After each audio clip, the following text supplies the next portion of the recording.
economic challenges, and this ensures that it aligns with inclusive education principles supported by the Ministry of Education in the country. Regarding the bill is that also that particular amendment will also support school dropouts and re-entry. There have been cases of school dropouts in the country due to poverty, teenage pregnancies, child labor, among other factors that have been witnessed in the country. This particular amendment will be able to ensure that there is a re-entry programs giving second chances of education opportunities and also recognition of prior learning. And this is critical in improving retention as well as completion rates for the learners. The amendment will also help to align the education with competency-based curriculum, that is CBC, which emphasizes on skills.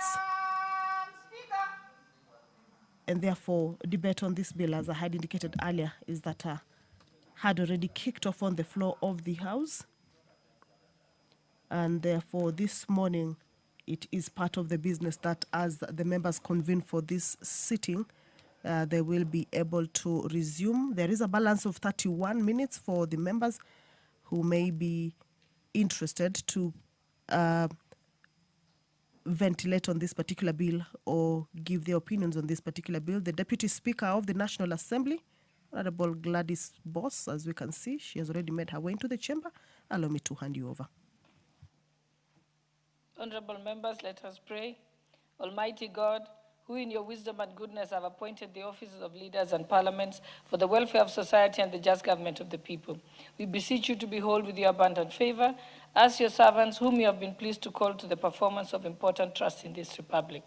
Let your blessings descend upon us here assembled, and grant that we treat and consider all matters that shall come under deliberation in so just and faithful a manner as to promote your honor and glory, and to advance the peace, prosperity, and welfare of our country and of those whose interests you have committed to our charge.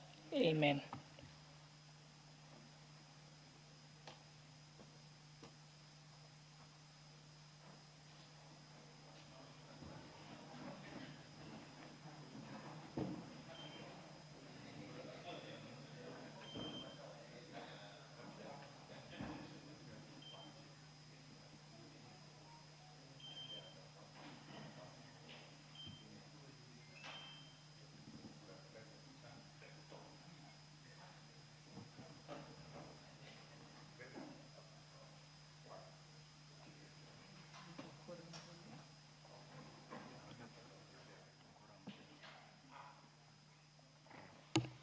Sergeant at Arms, ring the quorum bell for 10 minutes.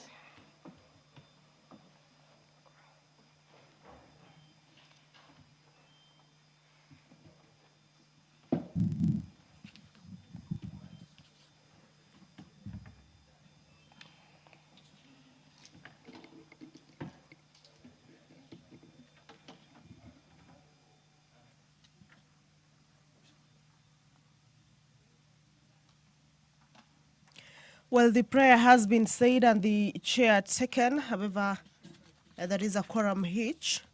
That is at the commencement of the House. And the Speaker has directed that the quorum bell be rung for 10 minutes, of course, to give room to the members of the National Assembly to be able to make their way into the House and enable the House attain that much needed quorum for it to be able to commence. And as we wait for that, we shall continue to take a look at the business that shall be transacted this morning in the plenary sitting. Now, pursuant to provisions of Standing Order 44, paragraph 2, part C,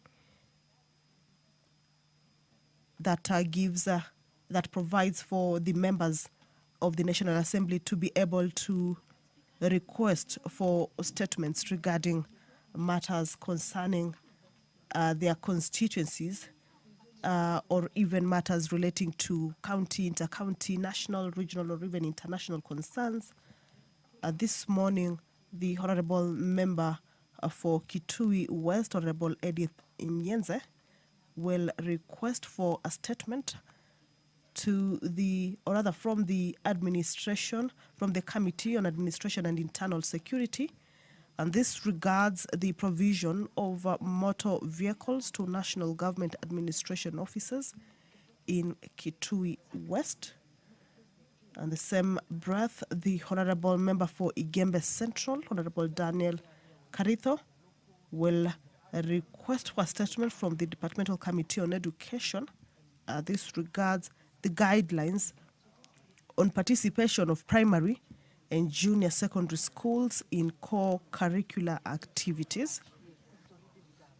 Still under the same standing order, the Honorable Member for Mvita, Honorable Mohammed Machele, also has a statement that he will be requesting from the Departmental Committee on Education. This regards the harmonization of house allowance and review of delocalization policy for teachers in Mombasa County.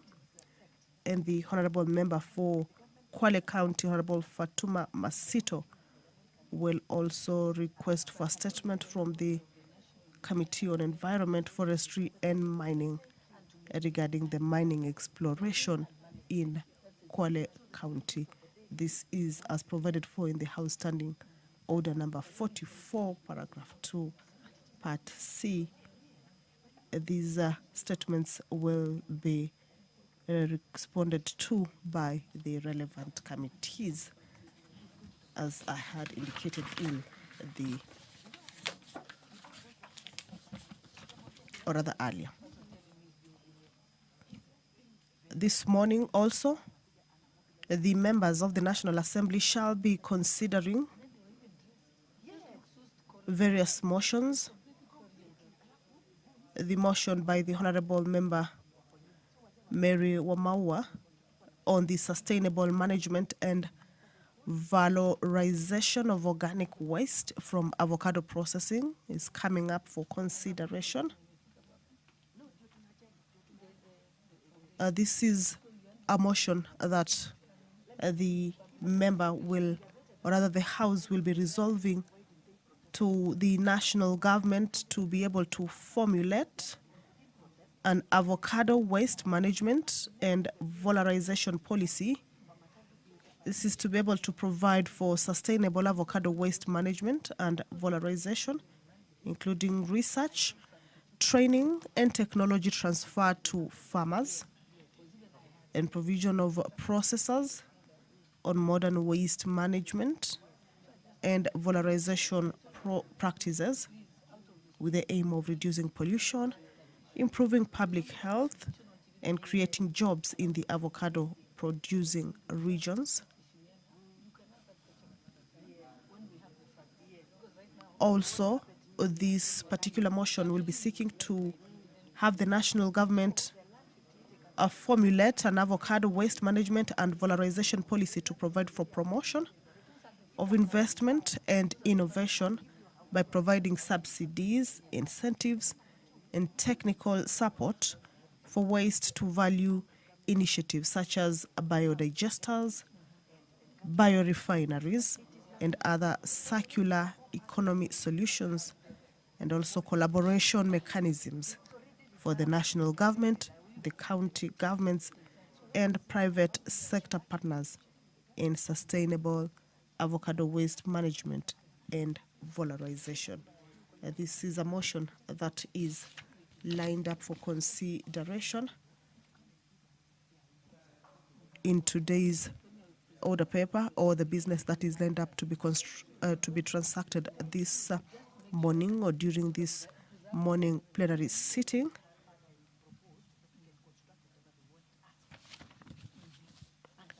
Moving on, the members shall also be able to consider another motion by Honorable Rahab Mukami. This is a motion on the mandatory guidance and counseling program in all primary and secondary schools in Kenya.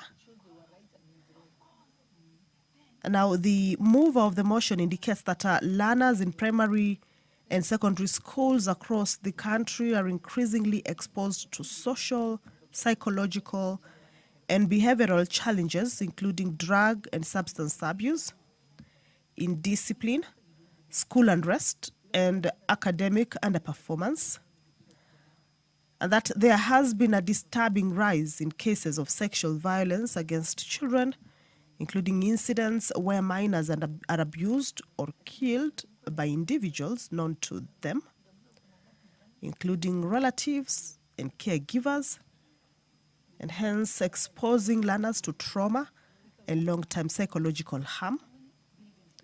And that many learners come from homes affected by domestic violence, family instability, economic hardship, and other social pressures that adversely affect their emotional well-being, safety, and concentration in school. That guidance and counseling services in most primary and secondary schools remain informal, inadequately structured, and under-resourced, with no standardized national framework to ensure professionalism, accountability, and effective delivery. And that structured psychological support, life skills training, child protection awareness, and early intervention during formative years are very critical in safeguarding learners, strengthening their resilience, and also promoting discipline and improving academic outcomes. So it is on this backdrop that the Honorable Member Rahab Mukami, as she moves her motion, will have the House resolve that the government, through the Ministry of Education, introduces a mandatory, structured, and timetabled guidance and counseling program. And this is in all public, not just public, but also private, primary and secondary schools across the country. Also develop and implement a national policy framework providing for the recruitment, accreditation, and deployment of professionally trained school counselors. Also integrate mental health education, child protection awareness, personal safety training, and life skills development into the school curriculum. This motion will also seek to have the national government, through the Ministry of Education, allocate adequate resources to support counseling services in schools, and also establish clear coordination and referral mechanisms between schools, child protection institutions, and relevant government agencies to ensure effective safeguarding of learners. If you're just joining us, that the House is about to commence, there is a quorum hitch, and the Speaker has directed that a 10-minute quorum bell be on. However, we have seen more members making their way into the chamber, and we believe in a short while. Times you can the quorum has been attained. Allow me to 5 hand you minutes. over. Good morning. We are almost there.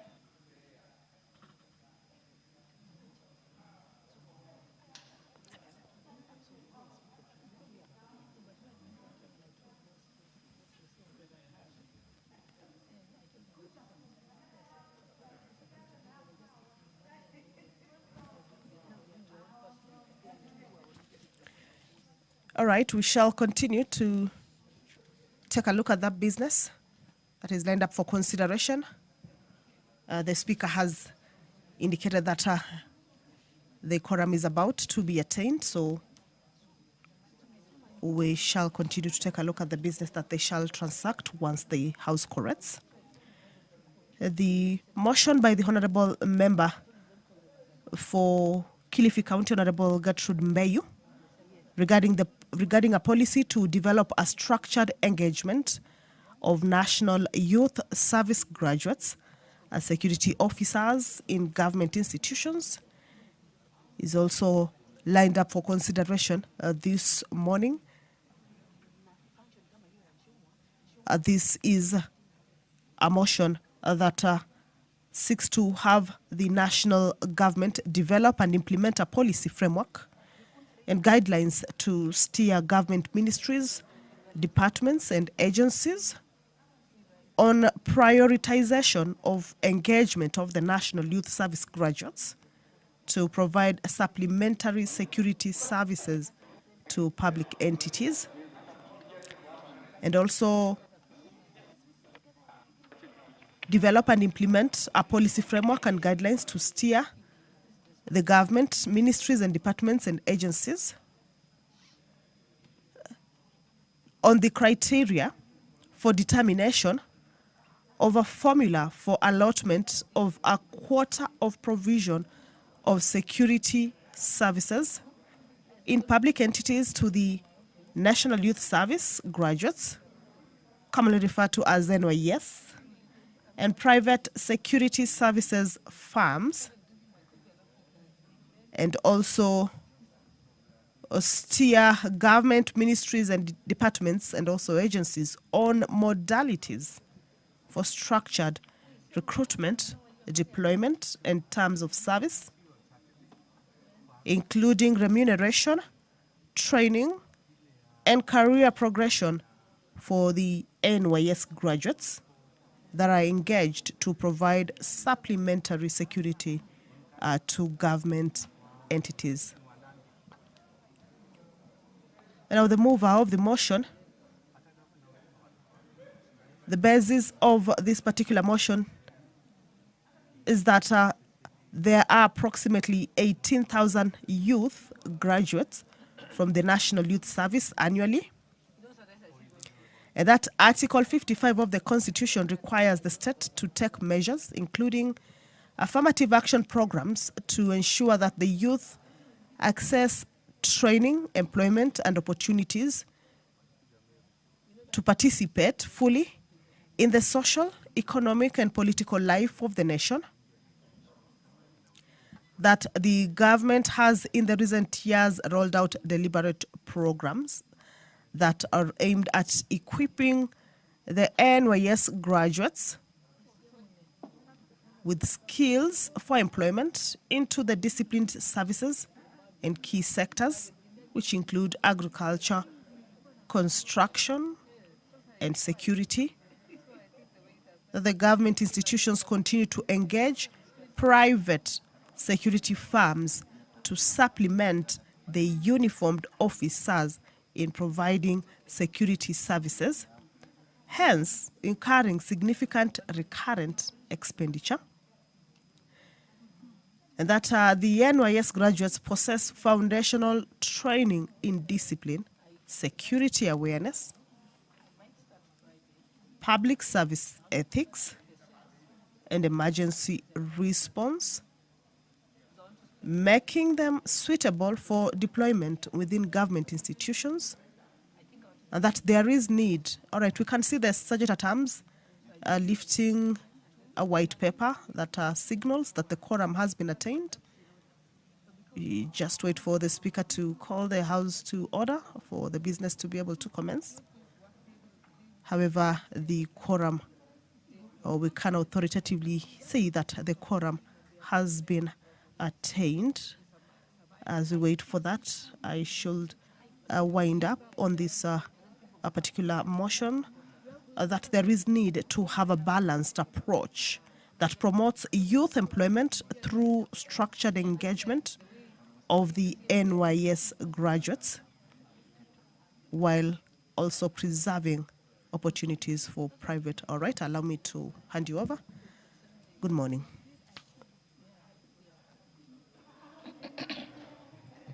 Sergeant at Arms, you may stop the quorum bell. We can start. First order. Order number 1, administration of oath. Order number 2, communication from the chair. Order number 3, messages.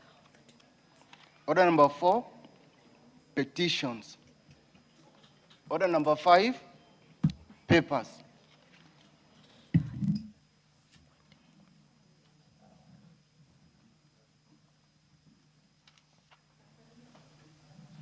We have papers from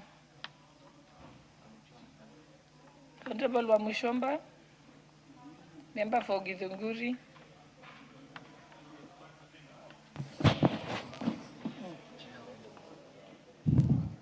Honorable Speaker. Oh, hold on a minute. I think the first one is the chairperson for the Departmental Committee on Health.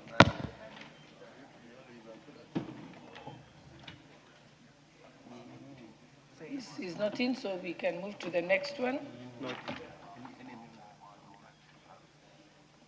Is there any member from the committee who's been tasked with the Vice Chair? Yes.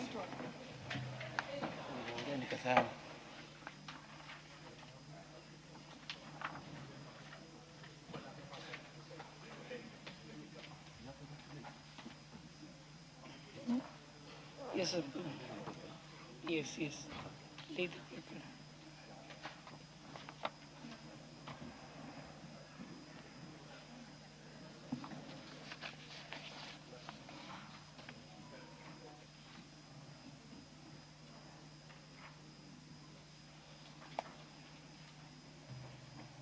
Proceed, Vice Chairperson, Departmental Committee on Health. Thank you, Madam Speaker. Madam Speaker, I beg to lay the following paper on the table of the House today, Wednesday, 15th April 2026. Report of the Departmental Committee on Health on the inquiry of the alleged malpractice and ethical breaches of kidney transplant services at Medill Group of Hospitals. I beg to lay it, Madam Speaker. Next order. Order number 6, notices of motion. Chairperson, Departmental Committee on Health. Vice Chair. Honorable Speaker, I beg to give notice of the following motion, that this House adopt the report of the Departmental Committee on Health on its inquiry into the alleged malpractice and ethical breaches of kidney transplant services at Medill Group of Hospitals, laid on the table of the House on Wednesday, 15th April 2026. Thank you. Next, the Honorable Member for Githunguri, Honorable Wamushomba. The notice of motion. Honorable Speaker, I beg to give notice of the following motion. That agriculture remains the backbone of Kenya's economy, contributing substantially to the gross domestic product, rural employment, and foreign exchange earnings, with the key export crops such as tea, coffee, avocado, cut flowers, macadamia nuts, cashew nuts, and related horticultural produce, collectively accounting for a significant share of the country's total export value. Further aware that these commodities are largely produced for the export market, positioning Kenya as a global leader in cut flowers exports, one of the Africa's largest producers and exporters of avocado and macadamia nuts, and major supplier of tea and coffee, noting that the commencement of the duty-free access to the Chinese market for this product effective May 2026 present a historic opportunity to widely expand export earnings, create thousands of rural jobs, promote value addition, and strengthen the country's position in global agricultural trade.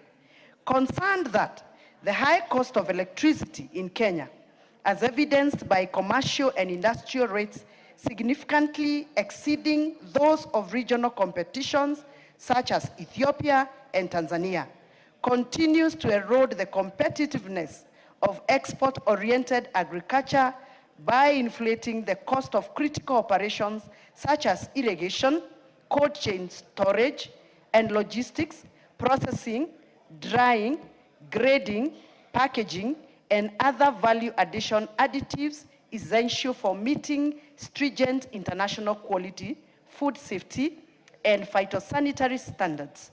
Cognizant that affordable and reliable power supply is a critical input for smallholder farmers, farmers cooperatives, aggregators, agro-processors engaged in these export crops, further cognizant that the lack of targeted electricity subsidies has led to reduced profitability, discouraged investment in modern technologies such as solar-assisted irrigation and energy-efficient cold rooms, and increased vulnerability to global price volatility and climate shocks, acknowledging that whereas the National Energy Policy 2025-2034 and the Policy Framework for Sustainable Financing and Subsidy Management in Agriculture provide a broad foundation for targeted interventions, no specific mechanism exists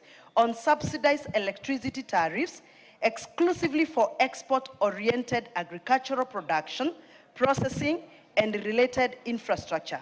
Now, therefore, this House resolves that the Cabinet Secretary for Energy and Petroleum formulates a national policy on power subsidies for export-oriented agricultural production that provides for tiered electricity tariffs, subsidies, including off-peak and off-time use rates, exclusively for registered producers, cooperative societies, processors, and exporters of coffee, tea, avocado, cut flowers, macadamia, cashew nuts, and other designated export crops. Thank you, Madam Speaker.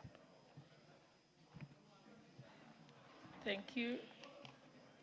Next order. Order number 7, questions and statements. The first question is by Honorable Tandaza, member for Matuga. Thank you, Madam Speaker. I rise to ask question number 012 or 2026 to the National Land Commission.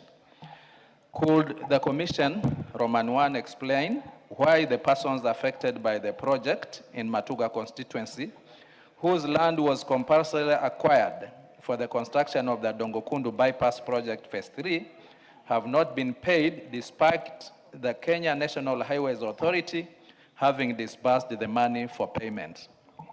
2, clarify whether Mr. Abdullahi Ali Mwakunena of ID number 9394540 and Ms. Fatuma Ali Mwakunena of ID number 319-56978, who respectively were the landowners of LR number Kwale/Ngombeni/756 and LR number Kwale/Ngombeni/749, were duly compensated considering they were requested to open bank accounts in the year 2025 for compensation, and if not, provide reasons for the delays. 3, consider factoring the inflationary changes to the compensation awarded since 2019 to date and state the time frame within which the persons affected by the project will be compensated, considering the bypass project phase 3 has since been completed. Madam Speaker, I would want to get another extra 2 minutes on this question because it has been here since the 12th Parliament, with your permission. Madam Speaker, it's worth noting that the last time this question came before the House, there was a reply that these people will be paid in 2 weeks' time. 2 weeks passed, the National Land Commission officials went to the ground, did verification, and told the people to open bank accounts. What is the problem is that the officers told those people affected that unless they are willing to bribe them sometimes with as much as 500,000 for them to get their money, they will never get their money. 1 year down the line, they have not gotten their money. I did call the finance officer 2 weeks ago, and he was surprised that they had not received their money from where he sits. So this question, Madam Speaker, is so critical to the chairman and the National Land Commission to come clear on why they are putting unnecessary demands on the people affected, that they need to be bribed first before they wire their money. The accounts are open, but they told them flatly, if you don't give us what we need to agree, we'll never do this payment. So I hope the answer to this question will also address that issue, not another time frame that they'll be paid, and yet there is a restriction that they need to bribe these officials before they are paid. Thank you, Madam Speaker. Thank you. This question shall be replied to by the Departmental Committee on Lands. Any member of the Departmental Committee on Lands who can give a confirmation? Any member of the Departmental Committee? Okay, Honorable Wako, maybe you can give an undertaking as leadership on behalf of that committee. Give her the mic.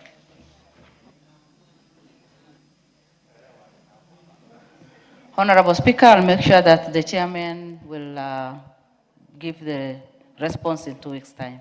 Thank you. Thank you. Next, we have statement requests. The first one is by the Honorable Member for Kitui West, Honorable Edith Nyenze. Thank you, Madam Speaker. I request for a statement regarding the provision of motor vehicles to National Government Administration offices in Kitui West constituency. Honorable Speaker, pursuant to Standing Order 44-2C, I rise to request for a statement from the Chairperson Departmental Committee on Administration and Internal Security regarding provision of functional motor vehicles to the National Police Service and National Government Administration offices, GAO, in Matinyani and Kitui West sub-counties. Honorable Speaker, the motor vehicle leasing program, which was initiated in 2013, was designed to enhance the mobility of the National Police Service and National Government Administration offices, thereby facilitating the effective provision of crucial security and administrative services. The program has progressively increased the availability of vehicles for police operations, resulting in quicker response times, improved visibility, and enhanced service delivery across the country. Honorable Speaker, despite the importance of this program, the Deputy County Commissioners for Matinyani and Kitui West sub-counties, the only 2 sub-counties in Kitui West constituency, have been without functional vehicles since the expiry of the previous lease agreements is in 2022. Regrettably, neighboring sub-counties within Kitui County have already received vehicles through renewed lease agreements. This discriminative consideration has created disparities in service delivery and resulted in delayed responses in security and administrative needs in the affected areas. Honorable Speaker, it is against this background that I seek a statement from the Chairperson of the Departmental Committee on Administration and Internal Security on the following. Number 1, the reasons for the delay in delivery of motor vehicles and the renewal of motor vehicle leasing agreements for the National Government Administrative offices in Matinyani and Kitui West sub-counties, which have been forced to operate without functional vehicles since the year 2022. Number 2, the steps being taken to provide the 2 sub-counties with motor vehicles, considering that the sub-counties within Kitui West constituency have not received their vehicles. And number 3, the measures put in place to ensure alternative means of transport are provided to the affected areas as the renewal of leases and the provision of vehicles is being finalized. I thank you, Honorable Speaker. That will be responded to by the Committee on Administration and Internal Security. Honorable Russell, I see you're the one who's here. Give Honorable Russell the mic. Thank you very much, Madam Speaker. Madam Speaker, what Honorable Nyenze raises is a significant matter that is already before the committee. and we are in discussion with both the National Police Service and the Ministry of Interior. Because we have increased the number of sub-counties by over 250, and the police stations by over 500. This is colossal amount of resources is required at the ground, but there's no commensurate budgetary allocation. So for that reason, we'll respond to her in 2 weeks, but also we'll ask the ministry to consider our case within the priority that is already on the table. Thank you, Honorable Speaker. So that will be in 2 weeks? Thank you, Honorable Russell. Next, we have a statement request by the Honorable Karido, member for Igembe Central.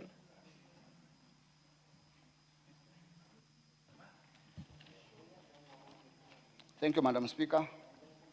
Honorable Speaker, pursuant to the provision of Standing Order 442C, I rise to request for a statement from the chairperson of the Department Committee on Education regarding guidelines on the participation of primary and junior secondary schools in co-curricular activities. Honorable Speaker, on 13 February 2024, the Minister of Education issued interim guidelines for curricular activities undertaken in primary and junior secondary schools. These guidelines established a framework for the participation of primary and junior secondary schools in the annual school calendar, designating the Kenya Primary School Sports Association, KEPSA, to manage these activities on an interim basis.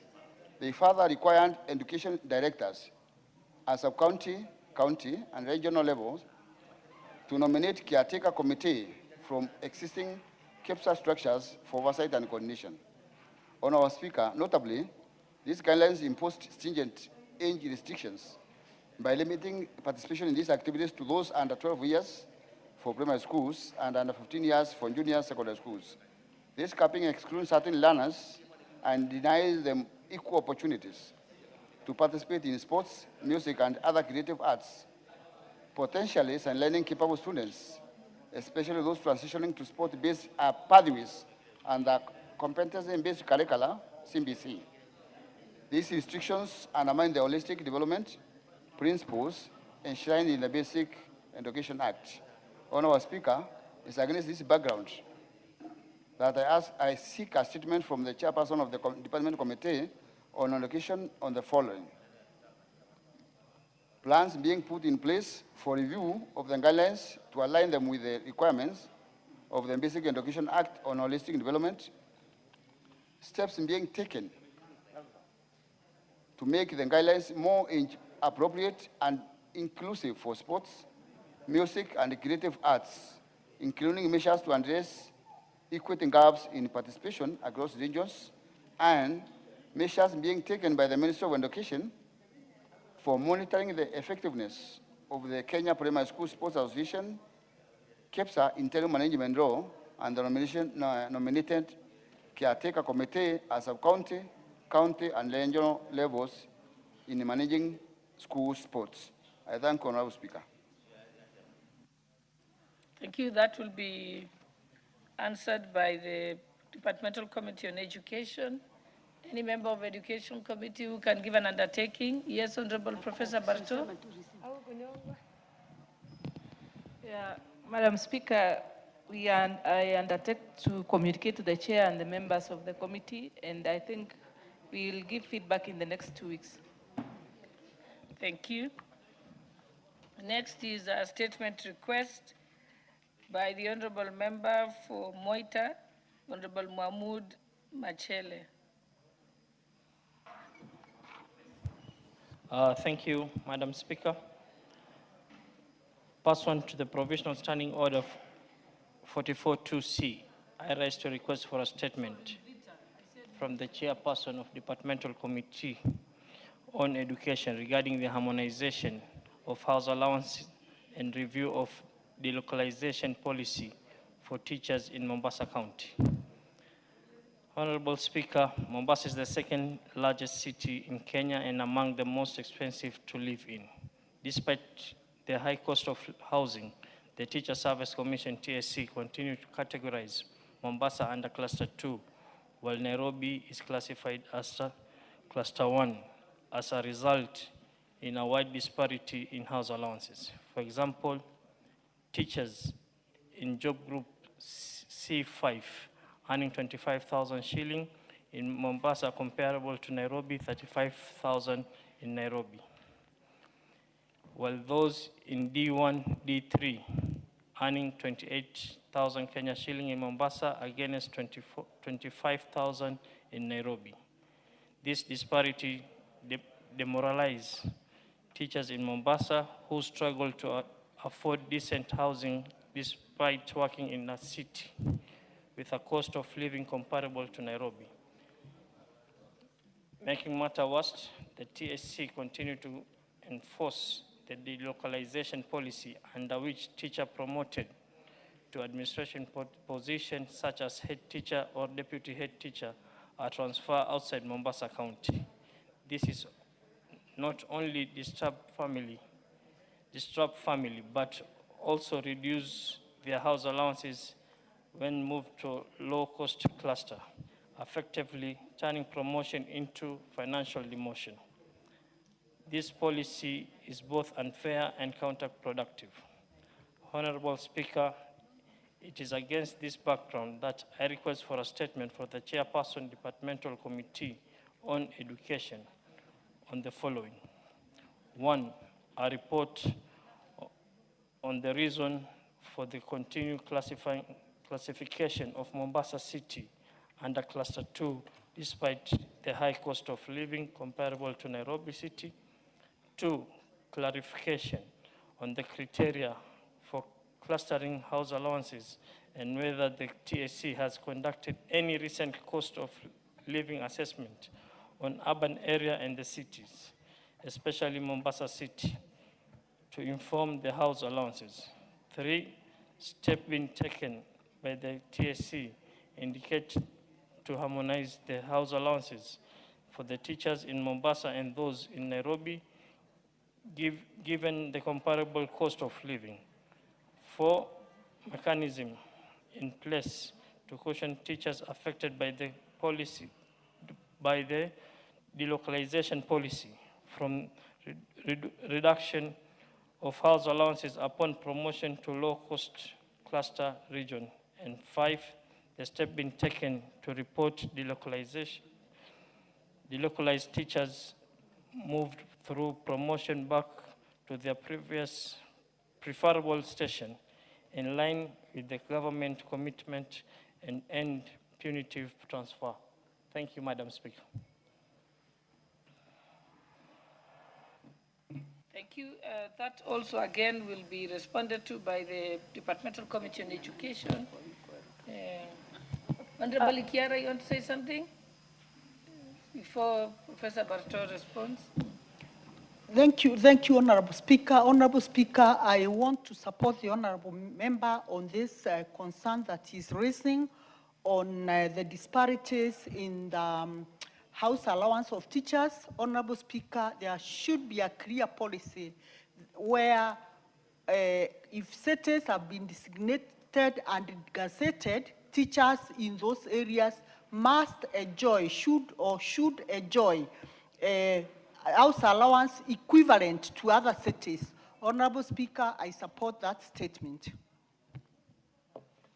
Thank you, Professor Barto, on behalf of the committee. Madam Speaker, I undertake to communicate to the chair and the rest of the members of the committee, and we endeavor to give feedback within 2 weeks from today. Thank you. Next is we have a statement request by the Honorable Fatuma Masito, member for Kwale County. Thank you, Madam Speaker. I have a statement, request for statement regarding mining exploration in Kwale County.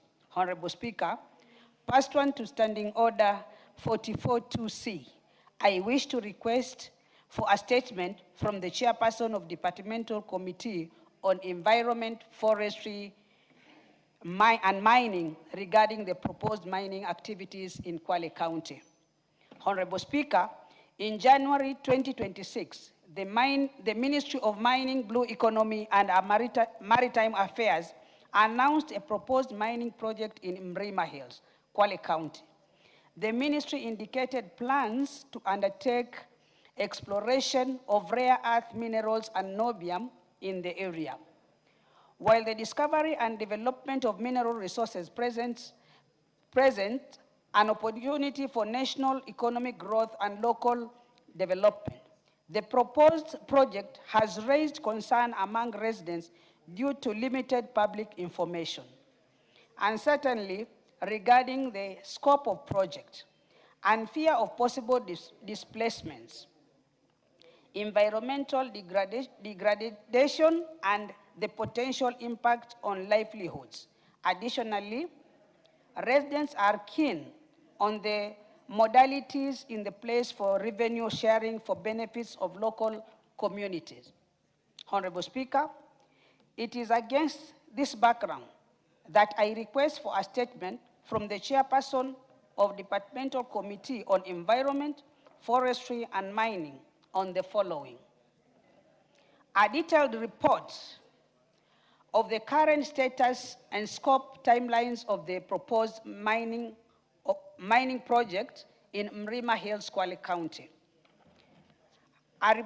Number 2, a report of public participation and community engagement undertaken by the government and relevant agencies on the proposed exploration activities, including outcome of the exercise. Number 3, the environmental and social impact assessment conducted, including measures to safeguard biodiversity, cultural heritage, sites, and community livelihoods. Number 4, the proposed framework for benefits sharing between national government and the locals, including community social responsibility obligations, if any, earmarked for the community. And 5, plans for resettlement of affected residents and the framework in place to ensure fairly and timely compensation where necessary. Thank you, Honorable Speaker. Yes, Honorable Tandaza. Thank you, Honorable Speaker, for giving me this opportunity.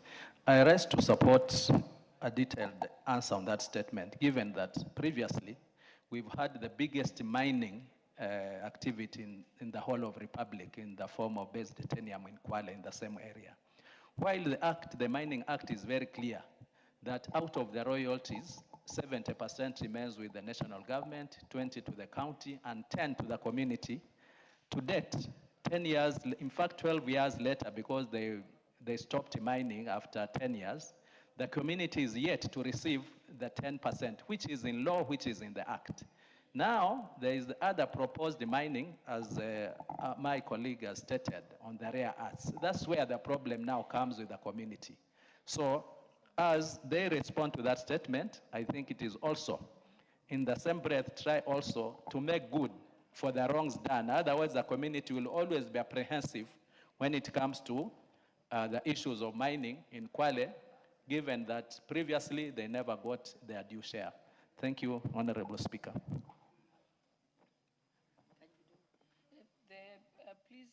This will be responded to by the Committee on Environment, Forestry, and Mining. Any member who can give an undertaking on behalf of that committee? Okay, in their absence, Honorable Wako. Thank you, Honorable Speaker.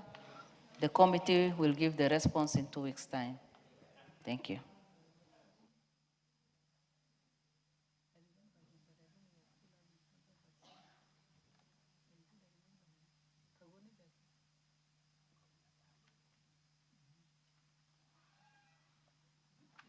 Thank you. Next order. Order number 8, the Universities Amendment number 5 Bill, National Assembly Bill number 79 of 2023. Second reading, mover to reply. Thank you. It was the mover to reply, Honorable Gadiru.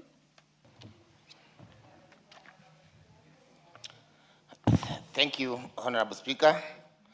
I like to reply and on the outset, to sincerely thank honorable members for the very rich, thoughtful, and constructive debate that the bill has generated. Honorable Speaker, what we have witnessed in this House is not just a debate on the bill, it is a serious national conversation on the future of our education system. And I must say, the obligations made have significantly strengthened both the intent and direction of this registration.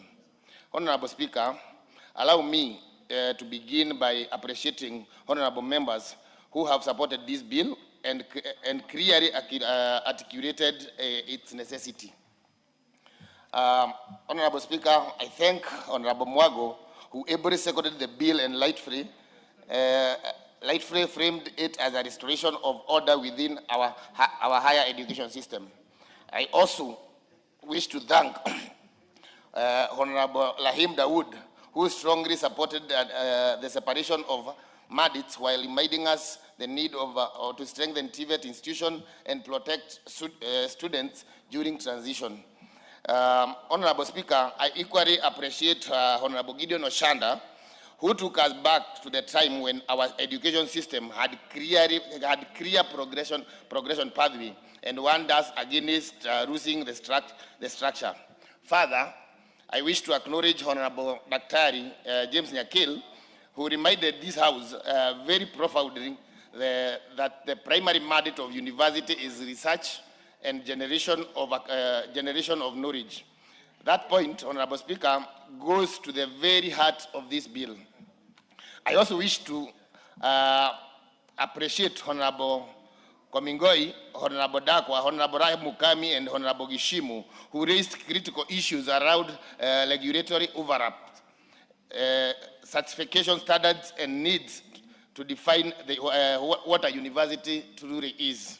Honorable Speaker, I also wish to acknowledge with equal respect those honorable members who expressed reservations and caution. One, Honorable Kenya, who spoke about infrastructure and institutional impact. Honorable Tu defended university autonomy. Honorable Obaka raised a concern on access to financing. And Honorable Sabina Chege emphasized on progression pathways. Honorable Ruto spoke to equity, especially in marginalized areas. And Honorable Mili challenged us to ground these reforms in international best practice. Honorable Speaker, these views are not in opposition of the bill. They are guiding its refinement, and I thank members for that. Honorable Speaker, let me now come to the central issue before us. The problem we are addressing is clear. We have, over time, created a system where roles are bald, where university and TVET institutions overlap in mandate, where regulatory bodies duplicate functions, and where certification lacks uniformity. The result in this confusion, that is confusion for students, confusion for employers, and ultimately weakening our education system. Honorable Speaker, allow me to be very clear that this bill does not eliminate opportunities. It organizes it. It does not take away certificates or diplomas.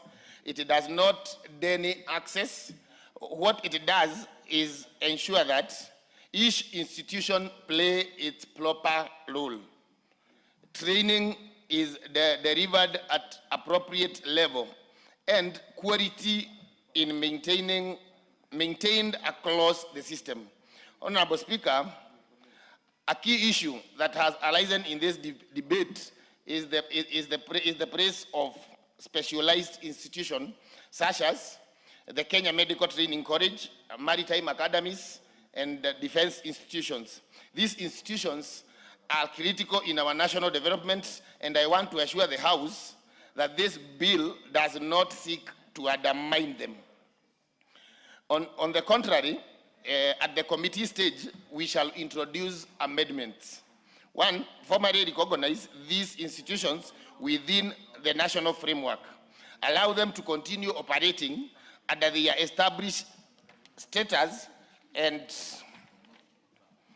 also ensure that they align to national standards and quality of certification.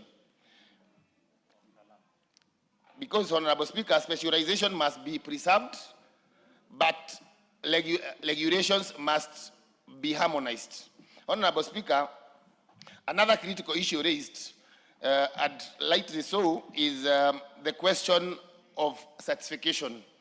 Today, universities design, examine, and certify their own diploma and certificate programs, while TVET institutions operate under standardized national framework.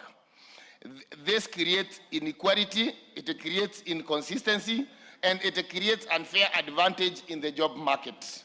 Honorable Speaker, going forward, we must adopt simple but firm principle: one level, one standard, one examining framework. And for that reason, at the committee of the whole House, I will be moving amendments to ensure that any university that wish to offer diploma or certificates program must align with the TVETA regulatory framework. Such programs must meet national standards, and certifications must be standardized across the country. This is not about limiting university. It is about ensuring fairness, credibility in our education system. Honorable Speaker, let me also assure the House, on one of the very important matter: no student will be disadvantaged. All students currently enrolled will be allowed to complete their programs, and the institution will transition in orderly and structured manner. Honorable Speaker, the bill also strengthens progressive pathways. A student will be able to move from certificate to diploma to degree and to postgraduate level in a clear, structured, and predictable manner. And in doing so, we will ensure that no learner is locked out of the opportunities. Honorable Speaker, on the issue of international best practice, which was slightly raised, globally, successful education systems maintain clear institutional rules. For example, Harvard University offers certificate programs primarily as professional and postgraduate development programs, not as a substitute for its core degree mandate. Similarly, University of Oxford offers diploma and certificate through structured continuing education framework, while maintaining its core focus on research and advanced learning. Honorable Speaker, this is exactly the direction that this bill is taking.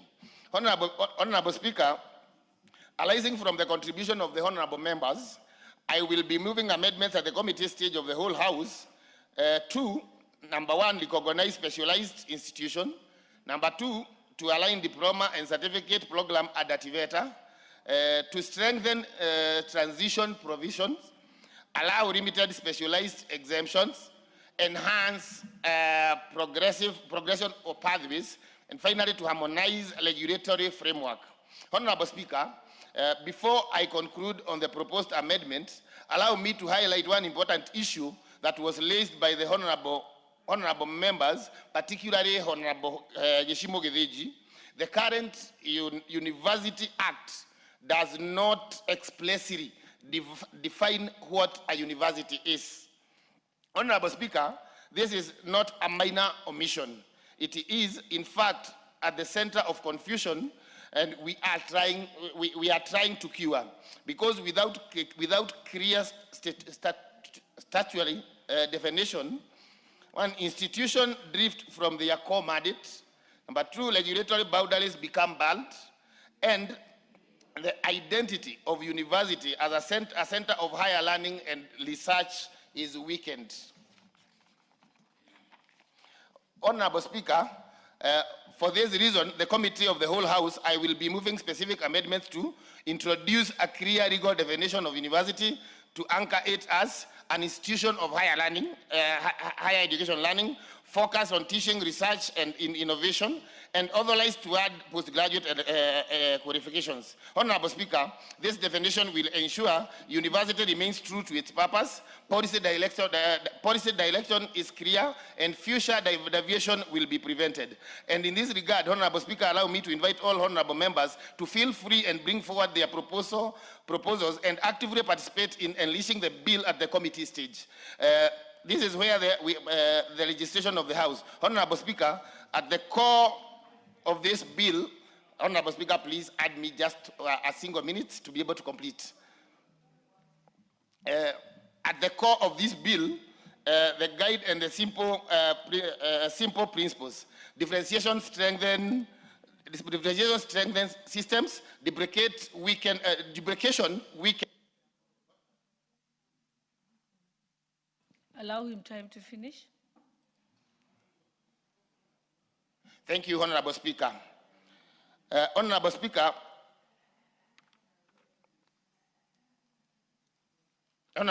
the definition will ensure university remain true to its purpose, policy direction, and future deviation prevented. And in this regard, Honorable Speaker, allow me to invite all honorable members to feel free, bring forward their proposal, and actively participate in unleashing this bill at the committee stage. This is where we perfect legislation as a house. Honorable Speaker, as it is core, this bill is guided by simple principle. Differentiation strengthens system, deprecation weakens them. Honorable Speaker, this House has interrogated the bill, it has refined it, it has strengthened it. The question before us now is that whether reform is necessary, but how best we perfect it. I therefore urge the honorable members to support the bill at the second reading and to actively engage at the committee stage so that together we can deliver coherent, fair, and future-ready education system for Kenya. Honorable Speaker, I beg to reply. Thank you. Thank you.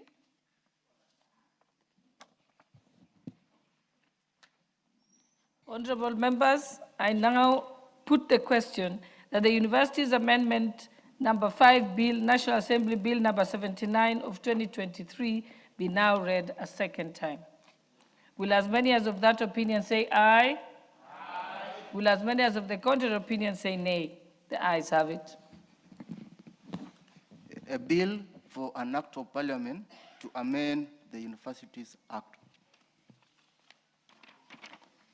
Order number 9, the Basic Education Amendment Bill, National Assembly Bill number 3 of 2025. Second reading, resumption of debate. Honorable members, this bill has 31 more minutes. And those members who want to continue with this debate, kindly press the intervention button.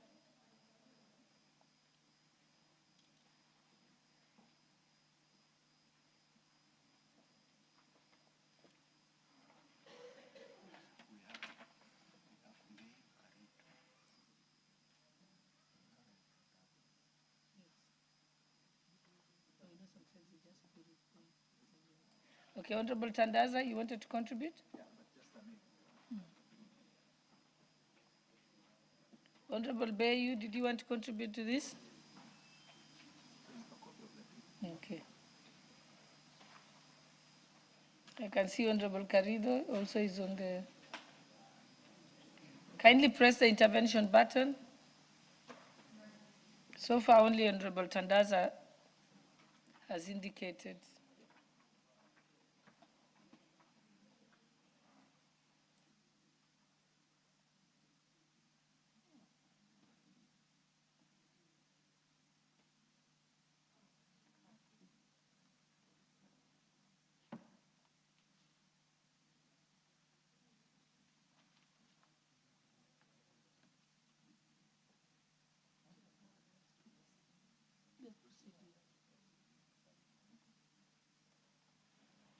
Okay, Honorable Tandaza needs a few more minutes. Anyone else who wants to contribute? Honorable Dorothy, I can see you've pressed. You're on the list. Honorable Esther Passaris also is on the list.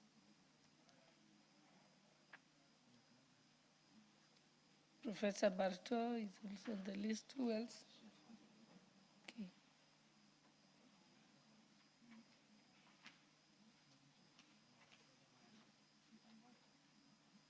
Okay, Honorable Emmanuel Wangwe, or while we wait for Honorable Tandaza, you may proceed. Thank you, Honorable Speaker. Honorable Speaker, allow me to appreciate the Honorable Anton Oluoch, the great member of Parliament for Madari, for thinking fit to assist the Kenyan children with the amendment of the Basic Education Act. Honorable Speaker, basically, this bill seeks to incorporate those disadvantaged schools, not just in the cities and urban cities and centers only, but also, Honorable Speaker, it also touches on some schools in rural constituencies. That, Honorable Speaker, it is a rule that before you register a school in the country, you must have a particular number of acreages. You must have some kind of other assigned infrastructure so that you register schools, Honorable Speaker. The question that lingers in our heads, Honorable Speaker, which I want to support the Honorable Member, is that where is the Bill of Rights, Honorable Speaker? The right to life, the right to education. Article 43, Honorable Speaker, talks about the right to education, which does not discriminate that you have to be educated through a particular, a certain setup, Honorable Speaker. Therefore, it allows you to look at what is it that establishes a school. And Honorable Speaker, it is important to look at the few that have been disadvantaged. You might get a donor, Honorable Speaker, from overseas. You might get a church beginning an institution within its compound, Honorable Speaker. They have a capability of establishing a school, notwithstanding the kind of acreages that they have. And Honorable Speaker, that has been limiting, that you must have 2 acres of land for you to register a school. But this bill, Honorable Speaker, provides that you should consider the establishment of the church, the morals of the church, the morale of the institution that's establishing the institution, Honorable Speaker, which I feel it is important. And I want to set an example, Honorable Speaker, of the various churches. Allow me to quote in my constituency. You might find a small church with an acre of land. It has students, Honorable Speaker, maybe amounting to 40, 45. They cannot be listed and registered, Honorable Speaker. Yet they have the capability to assemble those 45 children to undertake their studies. The question is, why can't we make it normal, make it be known that this can be an institution of learning? And Honorable Speaker, looking at the past, how did the Catholics manage to set up good institutions? Because, Honorable Speaker, it was through the church. First, you had to go to a Sunday school, appear in church, be a churchgoer, so that you attend the services and sermons of the church, and then you are able to admire the study from the church, Honorable Speaker, to the academic level. But here is a situation, Honorable Speaker, where we are setting up a standard in terms of the acreage of the size. Yet, Honorable Speaker, our own laws have already registered this as an institution of assembly, being a church. All we have to caution, Honorable Speaker, is the entrance of NGOs. Whereas NGOs are good, Honorable Speaker, the kind of transfer of their culture, the culture of an institution, an NGO from the West to us, should be looked at, Honorable Speaker. Let us not just be able to register a school against an NGO, Honorable Speaker, without understanding the culture behind that NGO. Let it be an NGO, Honorable Speaker, that will also come in and respect our own culture. How do people of Kenya behave? How do people of Mount Kenya behave? How do people of Western behave? The culture of the local institution should be taken care of. Let the NGO, Honorable Speaker, support the establishment of the school, support the infrastructure, but respect, Honorable Speaker, the local well-being and the local culture of our people. So that it's not just the issue of money buying our culture. No, let money support our culture. Let money improve on our culture by giving us the knowledge in terms of transfer of knowledge through learning institutions. I want, Honorable Speaker, to cite a school in my constituency, which it had suffered a setback for almost 15 years and it had struggled to come up. Luhuna Primary School, Honorable Speaker, is a school I founded for the last about 3 years. I've said it now, but it has been there, Honorable Speaker. The initial classrooms had been there for more than 15 years, and whenever they could begin, they collapsed. I want to thank Bishop Hamala, the MP for Lurambi, who is also the bishop of that school. We united, we held our hands together. They helped the Honorable Speaker to put in, but it was not able to take off. I want to thank the Catholic Church. When they came on board, Honorable Speaker, 3 years ago, they took the leadership, approached me, and we have set up the school. And Honorable Speaker, today, Luhuna Primary School is a school as it is, courtesy of the Catholic Church, Honorable Speaker, and the input of the NGCDF. So I want to agree with the Honorable Member for Mathari that let us consider and open it wide. Basic education is a provision in law, in the Constitution. Let us give chance to institutions, Honorable Speaker, that can help achieve and actualize Article 43, read together with the relevant regulations. Thank you, Honorable Speaker. I beg to support. Okay, Honorable Tandaze. Asante sana kwa kunipatia hii fursa. Kwanza nimshukuru Mheshimiwa Loch kwa kuja na huu mswada ambao ni wa maana na umekuja kwa wakati wake. Kwa kifupi hata nitasema umechelewa kwa sababu kwa sisi wengine hasa jamii ya Kiislamu tunajua kwamba watoto wetu huwa wanaenda madrasa kuanzia wakiwa wadogo sana. Ule wakati ambao huwa wanahitajika wawe katika hizi shule za kawaida ambayo vipengee vya hivi sasa ndio inatambua kwamba ndio shule pekee yake ambayo inatakikana mtoto aende. Hapa imeregesha nyuma sana jamii ya Kiislamu kwa sababu mzazi anakuwa anatatizika mtoto aende madrasa ama asiende madrasa aende shule ya kawaida. Na unajua madrasa ni njia mojawapo ya mtoto kusoma, kuna masomo tofauti, lakini kwa hivi sasa huwa haitambuliki kwamba wakati ule ambao ameenda madrasa pia ni wakati ambao ameenda shule. Nimeona katika hii sheria ambayo Mheshimiwa Alocha ameweza kuleta kwamba ni wakati serikali ama wizara vifungu vya elimu viweze kutambua njia mbadala ya watu kwamba wanaweza kusoma mbali tu na kuwa na zile shule ambazo kwa kawaida huwa zina vipengee vyake vya kuwa visajiliwe, tuweze kutambua sehemu zingine mbadala. Na hapa ningesisitiza sana ili swala la kwamba vile wale ambao wanaenda madrasa kuwe na walimu mbali na walimu wa madrasa, kwa sababu madarasa huwa wako nayo, vikalio wako navyo, stima ziko na vitu vingine viko, basi iweze kutambulika kwamba walimu hawa ambao wamesajiliwa na bodi ya TSC waweze kupelekwa pale ili waweze kuwafundisha watoto hawa ile silabi ambayo inahitajika. Hapa ikifanyika itakuwa imewiana pamoja na katiba ambayo imesema kwamba ni haki ya kila mtoto kuweza kupata elimu ya kimsingi.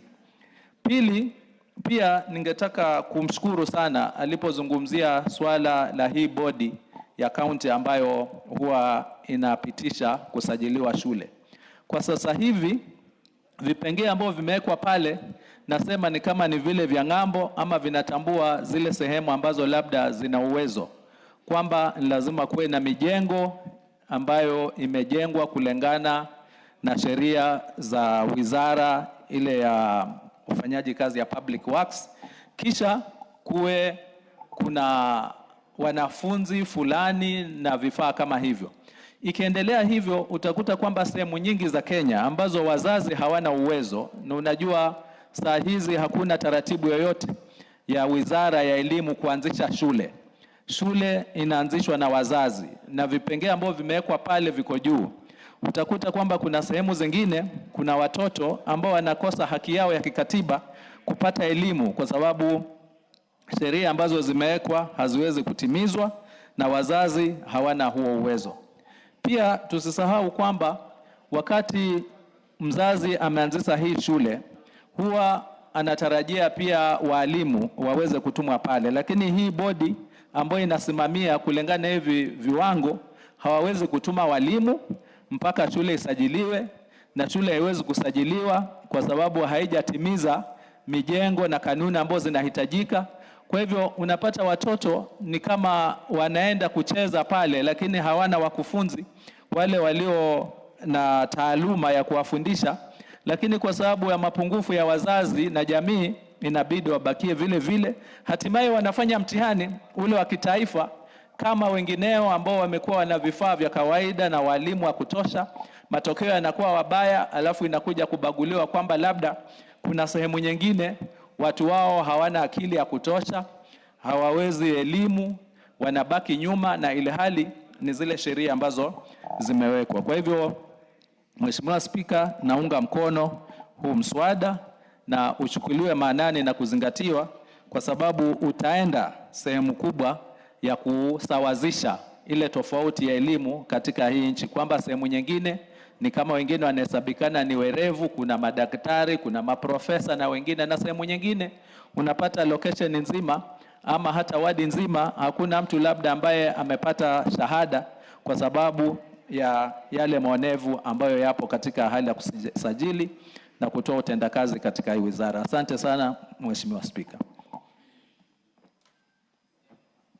Asante Honorable Makali Mulu.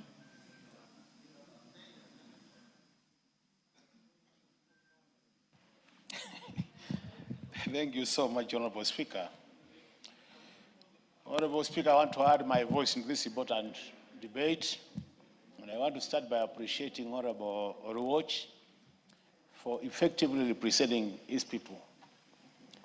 Honorable Speaker, if you look at the reason why some of these community schools exist, is because they exist to serve a very unique group of students.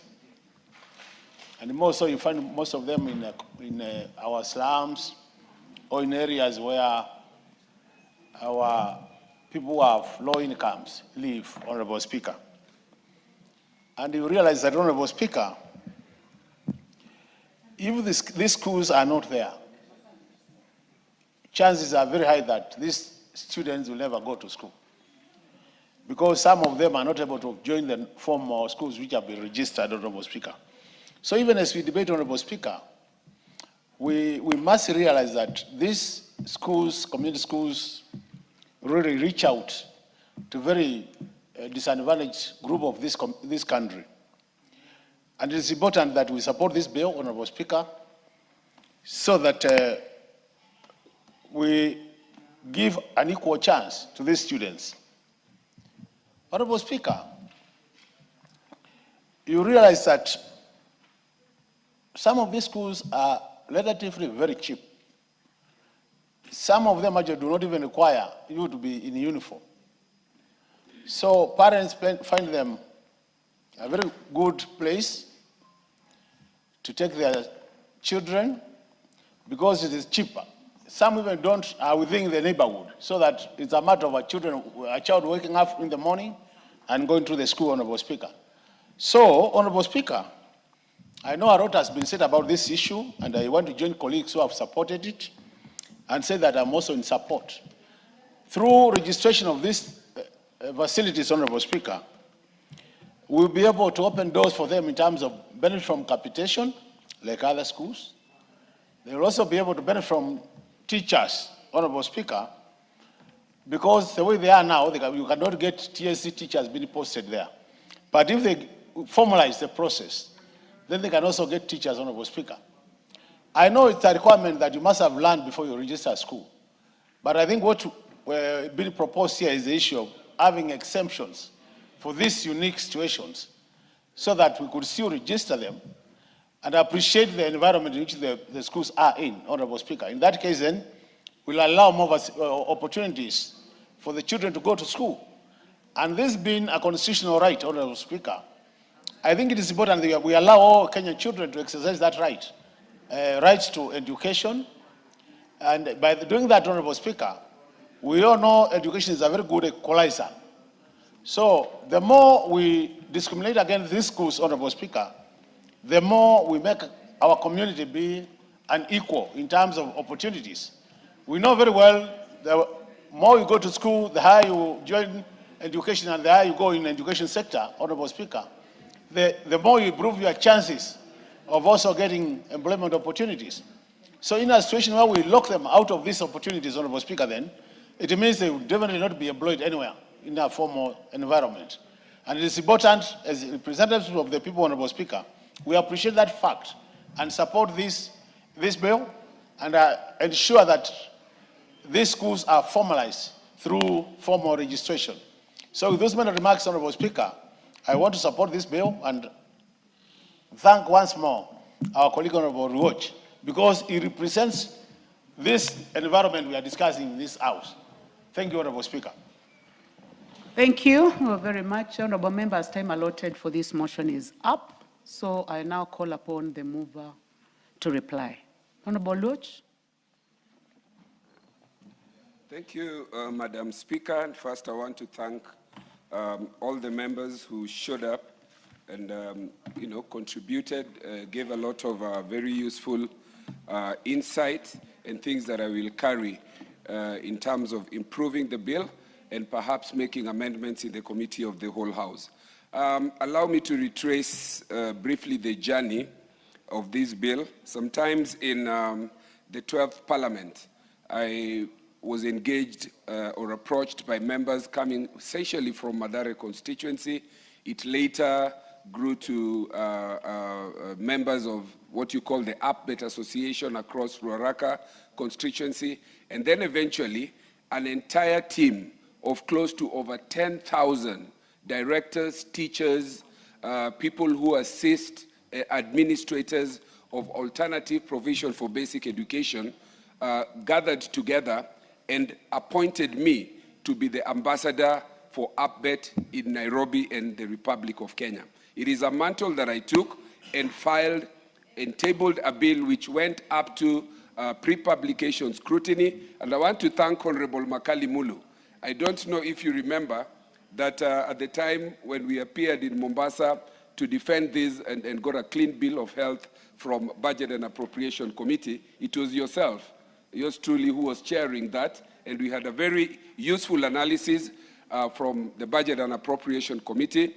It indicated very rich comparative jurisdiction. This does not only exist in Kenya, it exists in Malawi. The same situation obtains in India, it obtains in Nigeria, and many other places which have challenges of school of the nature in which we are. Unfortunately, it did not make it to the second reading, and therefore it lapsed. And when we began the 13th Parliament, I was again given the challenge of raising this bill. Honorable Speaker, Madam Speaker, I want to thank the Education Committee because at the very, very beginning, and I could tell even as I was engaging with this bill, there were very serious challenges of trying to understand what is it that this honorable member is trying to do to create a category outside of the definition of Basic Education Act.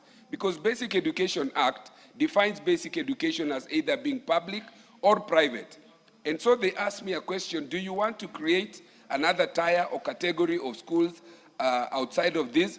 And Honorable Emase here said, and together with, I think, Professor Bato, who initially and many other members of the Education Committee faced what I would call the Damascus moment, when they visited Kibra, they visited other informal settlements, and then were able to put together their oversight role and legislative role under Article 95, together with actual situation on the ground. That was the Damascus moment, and I got 100% support from this committee, and I want to thank Honorable Meni and his team for this particular. I want to thank the legal team in Parliament, the clerk, the speaker, a very, very technical, professional team that walked me through trying to put together over 70 clauses of this particular bill. And I want to say that we have one of the most progressive and the most competent legal team in Parliament. Honorable Speaker, a number of things have been raised. which I need to try and bring out, and I want to thank members for it, but I want to reiterate again that this is an affirmative measure. It is entrenched in the Constitution itself. I am not trying to bring anything that is outside of the Constitution.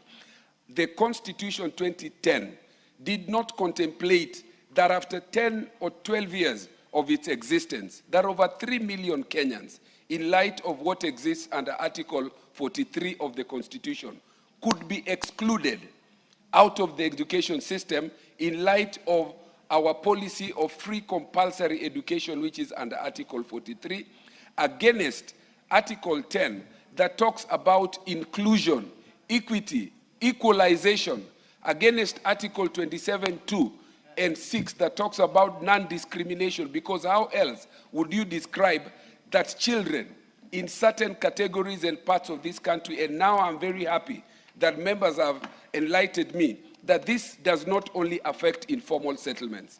Yeah? These, and the honorable member here told me, and many other members, that this actually affects even members in rural setting, allow me to use that word, the constituencies outside of towns and city. How can it be that over 3 million Kenyans could still be outside the ambit of our education system in terms of registration, recognition, mapping, and the simple reason is they cannot meet stringent conditions that you need a title deed in informal settlements of Mathare, Mukuru, Kwajenga, in Kibra, and other places, and even in the rural areas. You do not have the benefit of title deeds. This is a continuing problem that the government is still solving. You're required to have at least an acre of land. I'll give you an example of Mathare constituency. The entire Mathare constituency is like the size of the CBD, 4 square kilometers. Where would you get an acre free of land to build? That is why you have these mushrooming informal schools. Let me also settle this by giving some statistics. In Mathare, and which I said before, we have over 56,000 learners or school-going children. Out of these, in my 4 square kilometers, only 26,000 can fit in public schools. Close to about 32,000 are out there. The government and this house must worry, and it is our role under Article 95 to resolve issues affecting the people. We must worry, where do these 32,000 learners go? They don't have NEMIS, now called chemists. They don't have registration, they don't have recognition, meaning that when you sit here every year to do budgeting, as we will do beginning this month of May, you have closed a blind eye to the 32,000 learners in Mathare constituency. It is this gap that these informal setups have come in to fill. The churches, non-governmental organizations, volunteers, to carry out something in between continuing education, adult education, night schooling, children who ordinarily, because cannot afford uniform or lunch, cannot go to school out of shame. Simple things like they don't have uniform, cannot afford a pair of shoes, and therefore would not be allowed to school. They cannot afford a bag. These things are simple, yet very, very important for people in our informal settlement. Now, let me address specifically some issues that came up and which I hope members will bring up, and I will bring up in terms of amendment. There was the issue that was raised, and Honorable Millie brought out this, whether or not the bill will not be trying to entrench discrimination by saying there is public schools, private schools, and then let us create a tier for these people. Are we not entrenching discrimination? That issue was raised and a lot of members brought, and I have taken it under advisement, and I will bring amendments to try and ensure that we do not create a third tier. The issue here is to find how can we incorporate these alternative learning lanes into public schools so that the definition of public schools incorporates these informal settled and these disadvantaged people. So we don't create another tier that may open us up to court action that we are trying to entrench discrimination. So this bill will definitely not be trying to do that. So we will be trying to bring out amendments in order to try and deal with that issue. The other issue that came up was raised by Honorable Karoli and a number of other members. But Honorable Karoli, when he approached me, asked me the same question, that the PFM Act contemplates that public finances can only be deployed so as to be able to fund public purposes. How will you ensure that you do not have a proliferation of schools, pockets of briefcase schools, because people think that they will be funding? And so we agreed, and I challenged Karoli, and he came up with a number of recommendations. Number one, these up-based schools, once defined as part of public schools or a lane under public schools, must have a public character, must be registered as a trust, and I will ask Madam Speaker to add me 2 minutes to wind up, must have accountability and governance system, must have physical structure and a board where at least you can go there and find a place where you will be able to find them, so that they are able to be in a place where they are not offending the Public Finance Management Act. So we have spoken to the issue of governance. I'll give you a minute. You'll have a lot more to say in the Committee of the Whole. Thank you. So the governance structures will create a community's trust at the Committee of the Whole House, delimit who can run public schools, must be non-profit making. We must also innovate around the housing, because these are mostly in informal settlements, so that the housing levy that is being used, some of the social amenities that they come up with must include physical, social infrastructure that will be able to incorporate and take into account some of the community houses. We must also deal with the question of NEMIS and KEMI, so that every student is registered. Every student can be accounted for and therefore budgeted for, given TSC capitation. They are able to have TSC posting, so that this will in the end be able to truly lead to the government's 100% transition, compulsory free education, and meet the dictates of Article 43 of the Constitution. With those remarks, Madam Speaker, honorable members, I want to thank you again, and I beg to reply. Thank you. Thank you very much, Honorable Lodge. Honorable members, I now put the question, which is that the Basic Education Amendment Bill, National Assembly Bill number 3 of 2025 be now read a second time. Will as many as of that opinion say aye? Aye. Will as many as of a contrary opinion say nay? The ayes have it.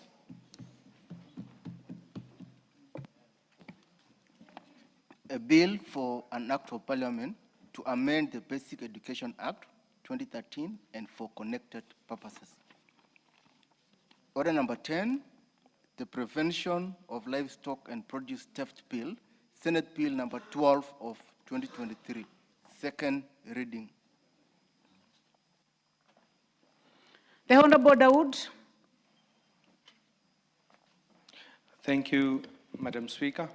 Madam Speaker, I wish to move the Prevention of Livestock and Produce Theft Bill 2023. And Madam Speaker, this is a bill co-sponsored by, original bill was by the Honorable Senator Samson Cherargei, MP for Nandi. Madam Speaker, this bill has been in the halls of Parliament from the year 2023. It went to the Committee of Agriculture and Livestock in 2024, and it's now 2 years down the line when I'm moving it in the National Assembly. Madam Speaker, the purpose of this bill is the Prevention of Livestock and Produce Theft Bill proposes to provide for the establishment of mechanisms for preventing, combating, and eventually eradicating livestock and produce theft in the country. The background, Madam Speaker, is that the livestock and theft of produce has continued to persist over time and has often led to the loss of lives and destruction of property, and therefore negatively affecting the livelihoods of the affected communities. Despite the existence of the Stock and Produce Theft Act Cap 355 laws of Kenya, and provisions under the Penal Code, Cap 63 laws of Kenya, prohibiting livestock and produce theft, the practice has continued unabated. It has therefore become necessary to address this issue comprehensively through a legal framework with specific provisions to address the challenges at hand. Overview of the bill, Madam Speaker. Part 2 of the bill, of the proposed bill, provides for branding of livestock, and in this regard, the bill assigns specific responsibilities to the Cabinet Secretary and the County Executive Committee member in charge of livestock. Clause 4 obligates the Cabinet Secretary to, among others, formulate a national policy and set standards on the identification and movement of livestock, and to develop and coordinate intergovernmental relations mechanisms in the delivery of services under the proposed bill. The bill also requires the Cabinet Secretary to collaborate with the security and other relevant agencies to establish mechanisms for the disarmament and confiscation of firearms held by livestock owners. Under Clause 6, Madam Speaker, the proposed bill requires a livestock owner to register the design of their brand by making an application to the county executive committee member. The application shall be in a prescribed form and shall meet the requirements provided in the proposed bill and those to be set out in county legislation. The county executive committee member is required to consider and approve the said application within 30 days. However, an application can be rejected if the brand has already been registered, resembles a registered brand, or does not meet the requirements provided in the Act. Upon registration, a livestock owner shall be issued with a certificate, and where the original certificate is lost or misplaced, the executive committee member may issue a duplicate certificate upon fulfillment of the said requirements. Further, Clause 8 of the bill provides that a proprietor of the registered brand may apply to transfer the rights to another brand upon fulfillment of the set requirements, which include a consent of the person to whom the proprietor wishes to transfer the right to. Clause 9, it provides that a registered brand may be cancelled if the proprietor no longer requires to use the brand or has died, or in the case of a proprietor or body corporate, has been wound up or dissolved. However, where the proprietor is a registered brand dies, the personal representative may use the brand until the appointment of a personal representative is terminated or the distribution of the estate of the deceased is completed. Madam Speaker, Clause 10 requires the livestock owners to brand the livestock with registered brand before they reach the age of 6 months. Further, where at the commencement of this Act, a livestock will have attained the age of 6 months, the livestock will be registered within 3 months of the commencement of the Act.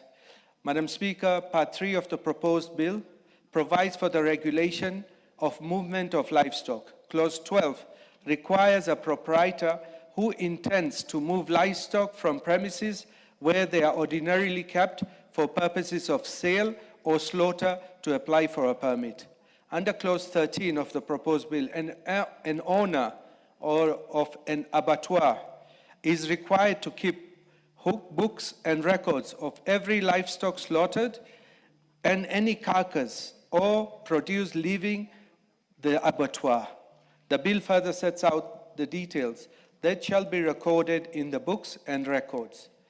Madam Speaker, Clause 16, the proposed bill provides that the County Executive Committee member shall designate inspectors for each ward in the respective county for the purpose of enforcement of the provisions of the Act.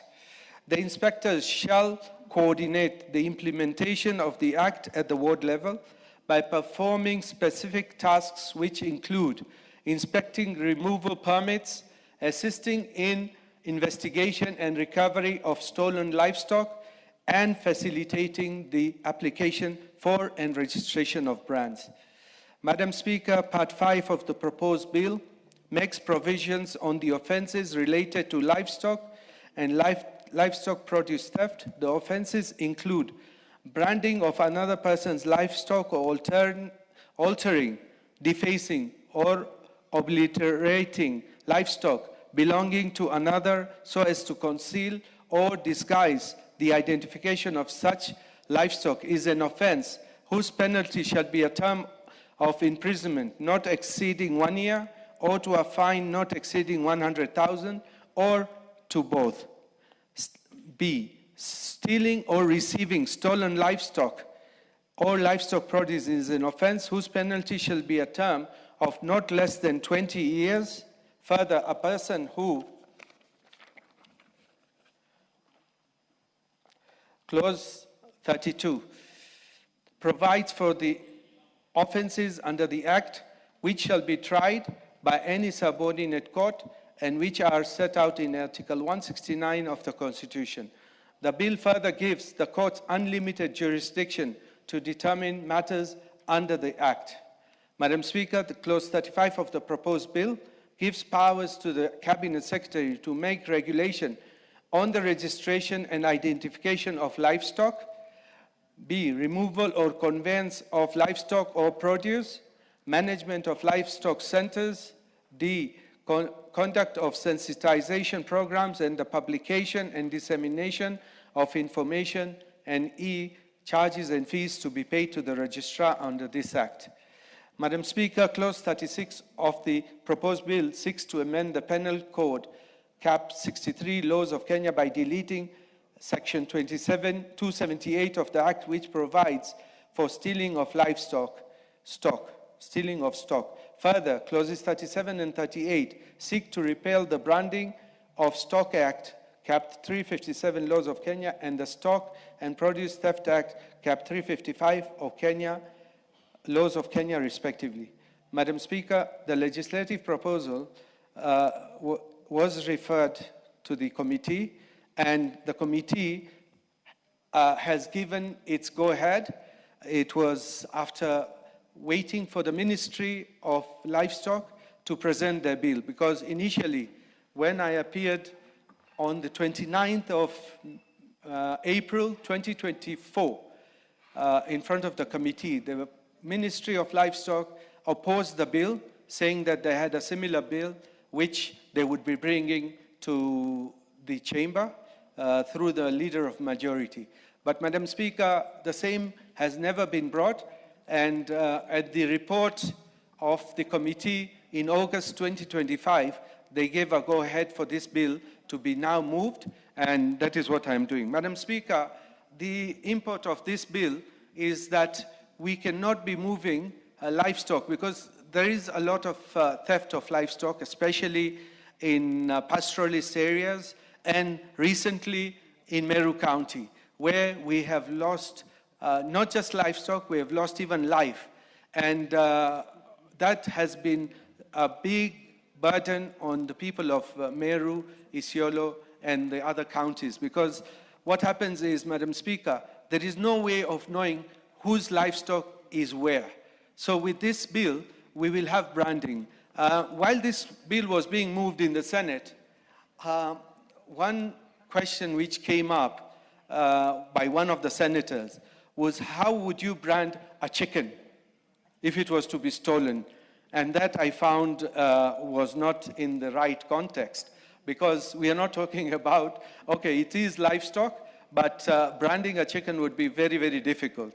But branding animals, livestock animals, would be a very worthwhile thing, because by doing it, we will now be protecting. Because if there is a brand, and if it moves, it's like a number plate. Order. You know, member for, is it Kwale? No, Malindi. Yes. You are seated on the nominated member for our UDA nominated member. No, I'm not seated from Meru. Literally seated on her. No, you are not. You are seated on the seat. Yeah. Well, you know that is completely out of order. So I think you can be orderly. The seat next to you is vacant, so I think you can take the seat next to the distinguished member for the honorable member who is moving the motion. I think that will be in order, or you move to the next row. Thank you very much. You may proceed. Thank you, Madam Speaker. Madam Speaker, the branding is something like what we have on cars, number plates. And you see, it identifies which vehicle is, what is the number, and if it moves. So by branding, we're leaving it to legislation, which will be done even by the county assembly, county executive, CEC member, where they will be now proposing how to do. And by branding, we will be making sure if livestock from Meru moves up to Samburu, and we can follow up where it has gone. So, Madam Speaker, what happens in this one is there would be a register. Nobody will be able to move their livestock, even if they sell it to an abattoir for slaughter. You can still follow it up, because the abattoir will need to have a register from whom he has bought, and it's like there would be even a logbook kind of, so that we can make sure that whatever is being stolen or it has been somebody has taken it to a abattoir, it is not somebody gets money out of it, which is not theirs. So, Madam Speaker, that would even assist in a way. Madam Speaker, the other day, the Minister for Security, Honorable Kipchumba Murkomen, gazetted a few regions as disturbed, where the governor for Samburu, and I was surprised because he's been a member of this house, he said he would not agree to that the Gazette notice for disturb. And we, as Meru County, we are sure our livestock is moving through Isiolo, going all the way to Samburu. And Madam Speaker, that needs to stop. And the only way to stop it and identify where the livestock is, the same issue has been in the Rift Valley, where this livestock theft is a way where people term it as being something for cultural or some other issues, that maybe during wedding ceremonies or trying to get a wife, somebody has to steal a lot of cattle so that they can even present that cattle so they can be seen to be strong enough to protect the community. But Madam Speaker, we need to get with this branding. Once we have this branding in place, I know the Ministry of Livestock did say that there was a stock theft bill, but there was no implementation, or there was no, nobody was taking a lot of, because the people were not taking heed of it. Madam Speaker, there is a livestock theft unit in the National Police Service, but apparently it is maybe understaffed or maybe looking the other way, because there is no way of knowing whose cow, whose goat it is. But with this branding, Madam Speaker, we will go a long way in getting those which have been stolen. And I think further, if this bill is approved, then we will go further, and there are a few amendments by the committee in the third reading or the committee stage. We will look at it, and then we will agree how to go about it. But Madam Speaker, this goes a long way. If this country can get this one done, I think then we will have each and every person who owns a cow or a goat or a sheep or any other livestock animal who will know what is there. So, Madam Speaker, with those few remarks, I want to move, and I ask Professor Barto to second this bill. Thank you, Madam Speaker. Before Professor Barto, you may take your seat. Thank you very much, Member for Imenti North. Honorable members, before seconding of that motion in order number 10. Honorable members, I wish to introduce you to a delegation from the Parliament of Ghana, seated in the Speaker's row. The delegation, which is drawn from the House Committee responsible for overseeing the review, provision, maintenance, and continuous improvement of members' services and facilities, comprises of the following members. 1, the Honorable Isaac Boamar Nyarko, MP, being the leader of delegation. The Honorable Godwin Dorbagazi Dorani, MP, member. The Honorable Abdul Rauf Tubazu, MP, member. The Honorable Owen Kwame Frimpong, MP and member. Honorable members, the delegation accompanied by one staffer is on a visit to benchmark with the National Assembly Committee on Member Services and Facilities and the Committee on Parliamentary Broadcasting and Library to share experiences and best practices in executing their mandates. Honorable members, on my own behalf and that of the National Assembly, I welcome them to the Parliament and wish them fruitful engagements during their stay in the country. I thank you. And before we second, I would like to welcome the Honorable Nyeleche to welcome to the National Assembly.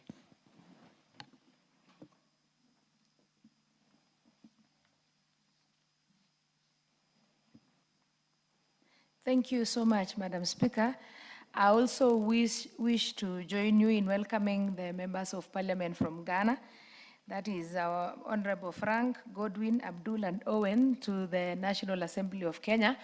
And thank you for coming and benchmarking with us and learning with us. I want to let you know, bring to your attention that the existence of this National Assembly and the running on day-to-day and the great improvement that always happens is as the courtesy of the Committee on the Member Services and Facilities. It is them who have ensured that our Parliament runs on YouTube. Even when you go back to Ghana, you will be able, or you can be able to follow us, whatever we are doing right here on YouTube every time that we are seated here.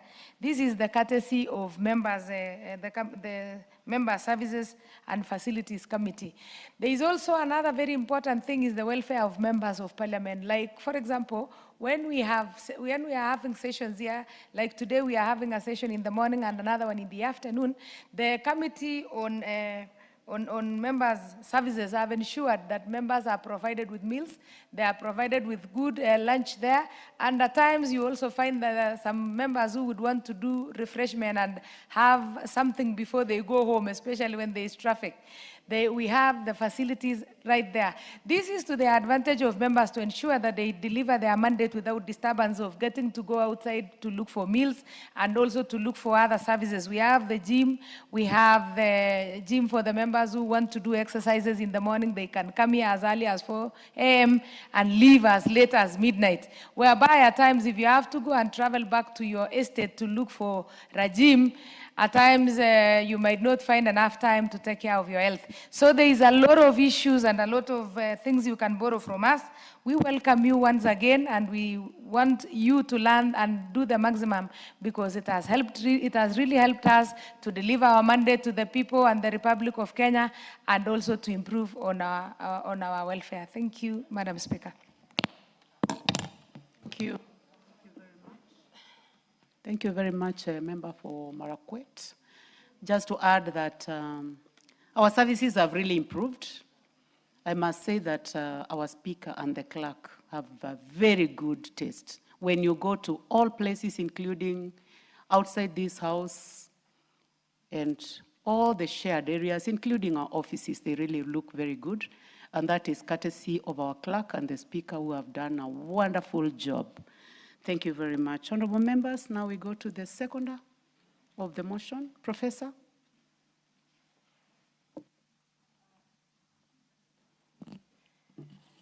Thank you, Madam Speaker, for giving me the opportunity to second this motion.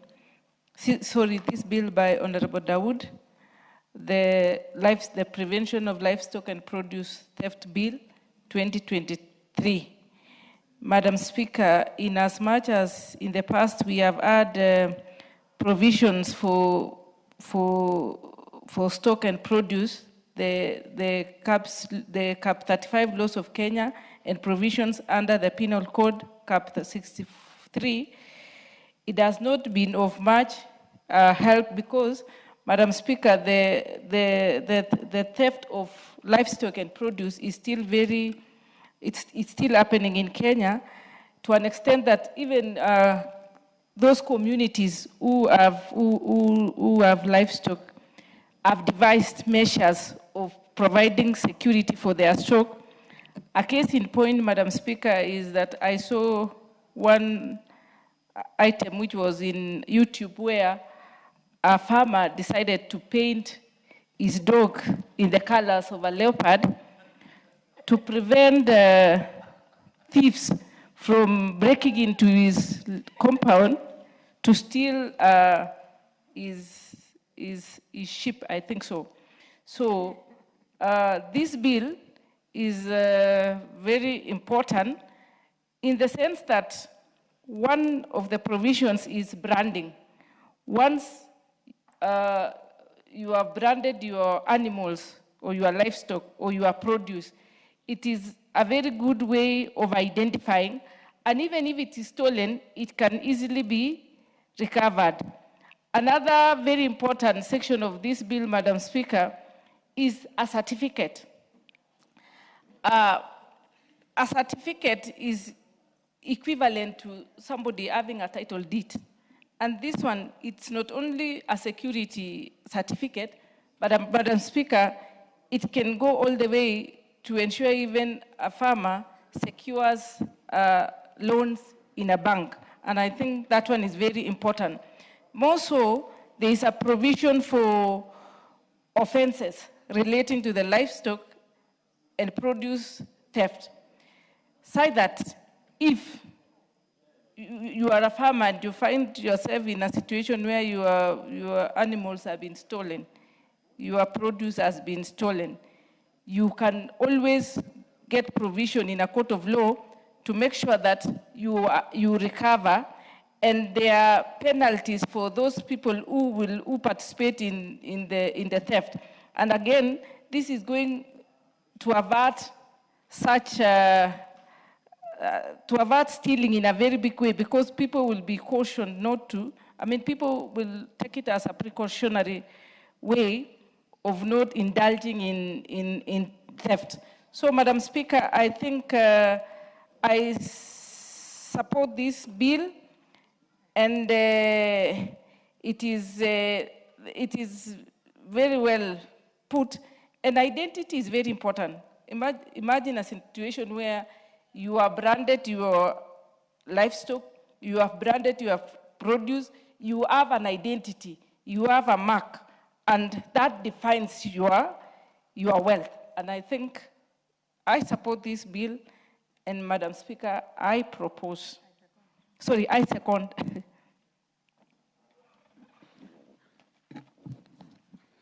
Thank you, Professor. Honorable members, I now propose the question, which is that the Prevention of Livestock and Produce Theft Bill, Senate Bill number 12 of 2023, be now read a second time. The Honorable Gertrude Mbeyu, or may I say that members who are interested in this bill, hit the intervention button. I'll start with the Honorable Kasim Tandaza.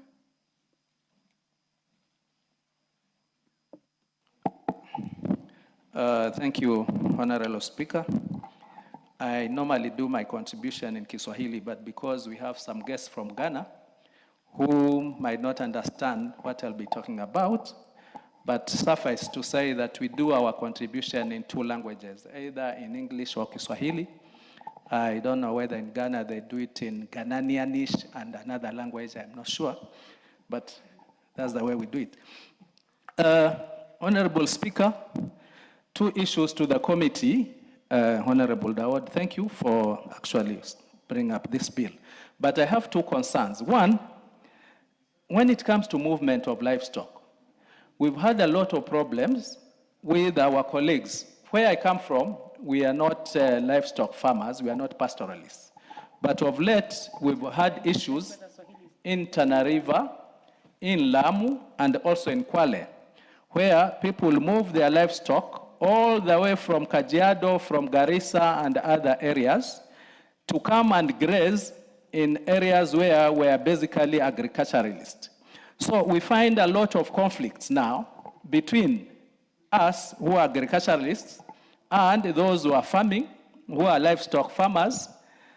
Sometimes they use big names that this livestock does not belong to a small person. Probably it belongs to Honorable Dawood, so it should be allowed to graze on our maize and cassavas and other related crops. So I think in this amendment, now that there is the element of movement, apart from just branding, you also see how you can handle that issue of conflict between pastoralists and agriculturalists. Two, you mentioned with a light note about the chicken and how it can be branded, but it is a very serious matter because I know once this bill is passed and turns into law, the policemen will be harassing the chicken people. They will be saying it is now a must, it is law, that for you to even move a chicken or a rat, it has to be branded. And they'll be confiscating as usual, they'll be asking for something small, and you know something small is not as small as we might imagine. So at your level at the committee, please take this matter seriously. Probably you say branding will apply to probably cattle, sheep, goats, and camels, and exclude the other animals which are described as livestock. Otherwise, we'll create another avenue for harassment by our law enforcement because we know them, that they will look for every excuse to harass innocent people, given that it will be an act of parliament and it is law. Thank you, Honorable Speaker. Thank you. I just wanted to make a comment concerning Swahili in Ghana. Why they do not have the ability to tell us, but I just checked it up, that it is not commonly spoken in Ghana, but it is taught in universities as an academic language, and that the commonly spoken languages are Twi, Akan, and Ga. So we'd like to thank you very much for speaking English today. You would have done it very well in Swahili. And the next is the member for Marakwet. I think this will be from personal experience, a member for Marakwet. Madam Speaker, allow me to inform you, I am a member of Elgeyo Marakwet, Madam Speaker. Yes, yes. When you say Marakwet, it is a half of the county, and yet it is a combined county. Thank you. Thank you so much for giving me this opportunity to contribute in this bill. Madam Speaker, first of all, let me just raise my concern that the senator who brought in this bill, first of all, is not a pastoralist, and he doesn't come from a community where people keep wild animals or loitering animals. And maybe he was informed, the bill came up in March 14th, 2023. This is the time that the theft of animals, domestic animals, and the banditry was on the highest in this country, Madam Speaker, and it has really caused an unrest in the communities keeping animals. And maybe this is actually what informed the senator that the bill will help to avert the theft of animals. Where I sit from, I come from the pastoralist community, and where we have been hardly hit by banditry and theft of animals for the past more than 30 years, Madam Speaker. But what I can tell this House is it was as a result of laxity of the previous governments to deal with the menace. And this particular government, I can assure you that for the past 1 year, there has not been recorded cases in my county of stolen animals. And maybe in my neighboring counties, I can say they have been minimized. It is now on the minimal. This was as a result of people not doing what they are supposed to do. However, Madam Speaker, the reason as to why also I'm opposed to this bill is because in the pastoralist communities and those people from Northeastern, from from maybe Narok, parts of the Rift Valley, can attest to me that being a pastoralist is a very difficult and a very challenging economic activity. See, farmers move with the animals from one place to another in search of pasture and water. At times in the dry seasons, you find that people move several kilometers in search of pasture. When they move, they have associations and registered associations whereby you can, along the way, decide to sell your animals or exchange your animals with another pastoralist that you meet along the way. Like, we have a culture of exchanging bulls and rams in the process, because maybe you found you need a breed, a different breed of of a bull to come and change the breeds of your animals. So you don't need to go back to the market and do the registration and get a certificate for you to hand over the bull. But you just do a barter trade. Maybe you give out a bull and you get an exchange of 2 cows, Madam Speaker. If you tell them that a registration must be done, it will be very difficult for them to go to the registration center. Number 2, most of these pastoralists don't even have the basic or the key documentation for human beings. Like many of the pastoralists, they don't even have ID cards, they don't have birth certificate. You'll be adding more problems if you tell them now to have birth certificate or registration of animals. These are people who have challenges. It can happen, but not now. Let us finish first registering those individuals, those pastoralists, before now we go to telling them to register their animals. Number 3, Madam Speaker, is we have a way of identifying our animals. We do ear notching. Like where I come from, you can identify that these particular animals comes from a particular clan by the notch or the mark that have been put in their ears. And when marriages happen, because we exchange our girls. Order, member for Elgeyo Marakwet.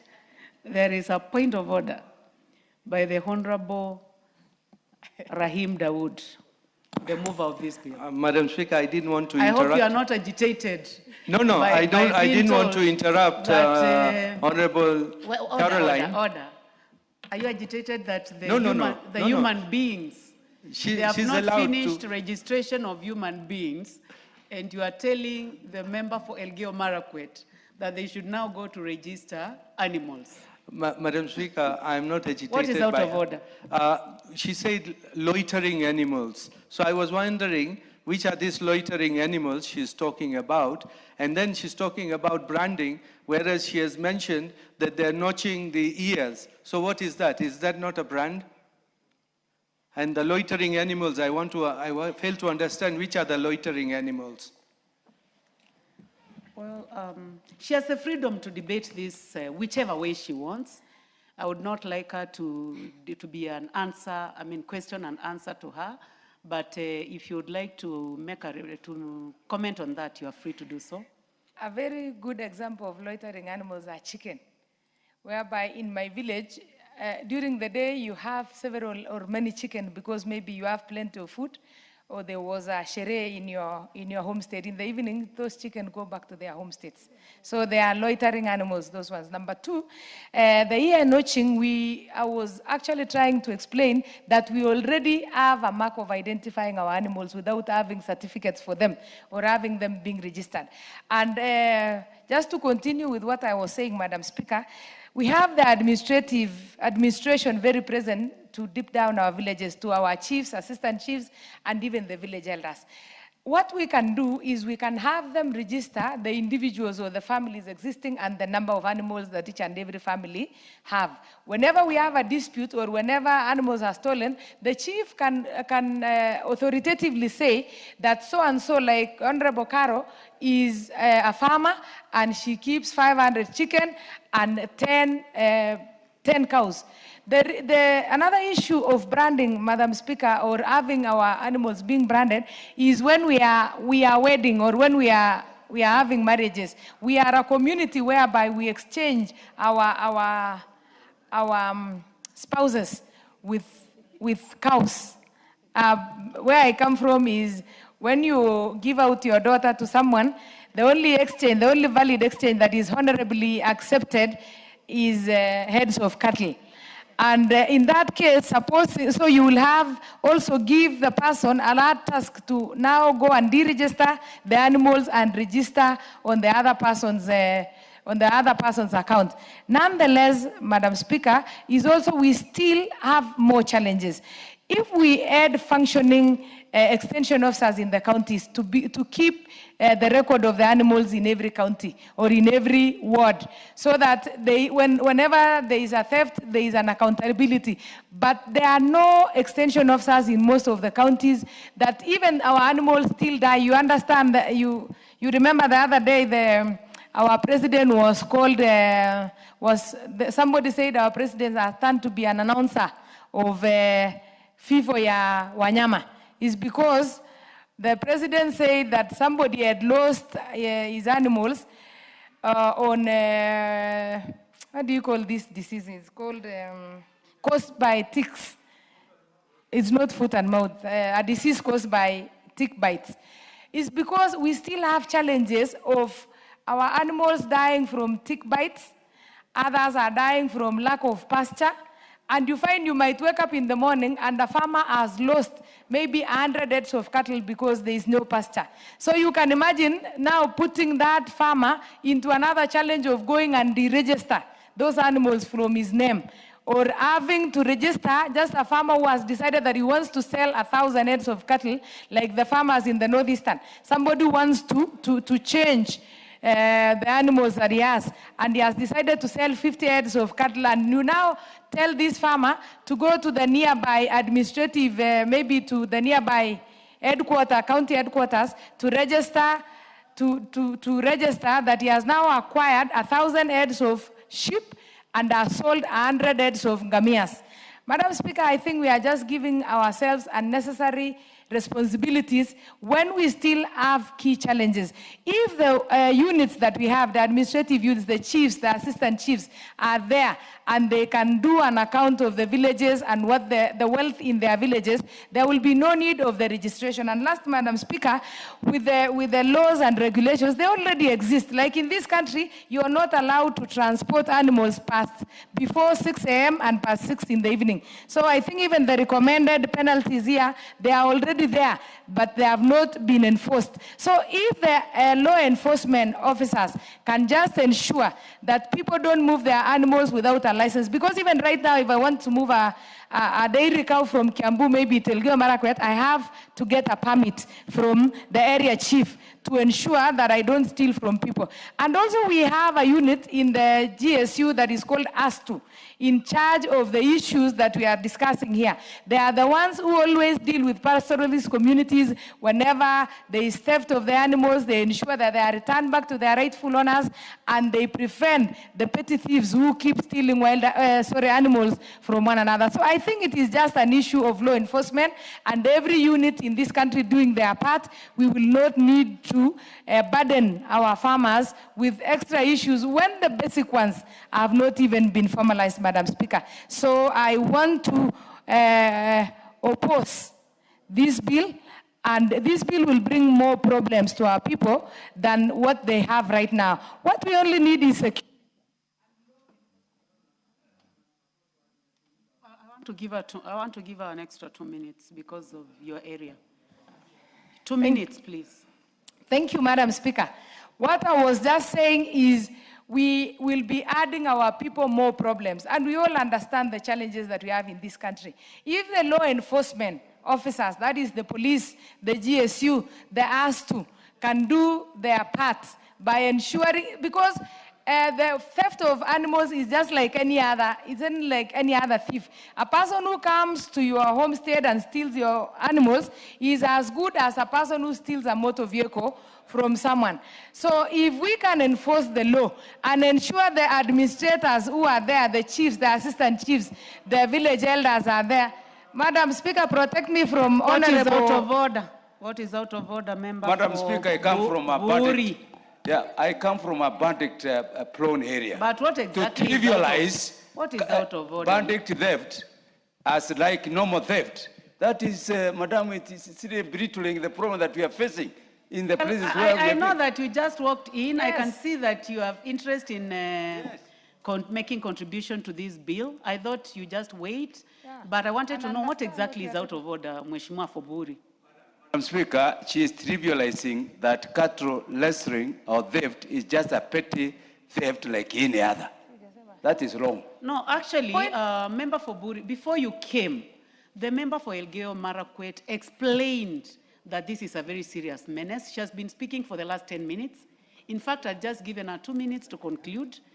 So I think the best way and the most respectful way is to let her finish. And because I've seen that you have put your card, you will have your chance.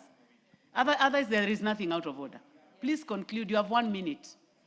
Now, Madam Speaker, you understand the challenges you will face with pastoralists. The pastoralist has just entered in this room without even knowing what we've been talking about, and is already over the roof boiling without even getting the idea, because I just said it is a normal theft, and he feels that I'm diluting the whole affair. So what I was saying is we don't have to give our people more unnecessary challenges and burdens and problems of registration of animals. We just need to make sure that the law enforcement units are working, the administrative units are doing their own work and their own job, so that we ensure that any theft or any person who violates the law is brought to book. Thank you, Madam Speaker. What is out of order again? Honorable Speaker. And Karori, I cannot even see your card. I hope your card is working today. It is here. I could only hear your voice. It is here, Honorable It means that there Speaker. is a problem with your, either I think the place where that card, table office, please take note. Because last week we were not able to see him. Yes. And today we can only hear loud voice. Honorable Yes, now we can see you, Karoli. Honorable Madam, What is out of order? Honorable Madam Speaker, is the Honorable Lady in order to describe what amounts in law to robbery with violence. When you take somebody's property using force or threatening to use force, is defined as robbery with violence. Cattle rustling is actually robbery with violence. That is what it is in law. It is not ordinary Member theft. for Elgeyo Marakwet, Yes. you know this matter has been raised by 2 members now. The member for Buri, and now the Honorable Karoli Omondi. And I would like now to give you a chance to make a comment on it. 1 minute. If you tell me that you have concluded, I'll let you go. Thank you, Madam Speaker.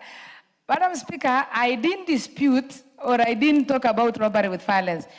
At times there are people who steal your animals violently. And at times there are people who can even con you and take and go away with your animals by false pretense. So it depends on how the animals were stolen. Others will kill the owner and take the animals. Others will convince the owner and take the animals.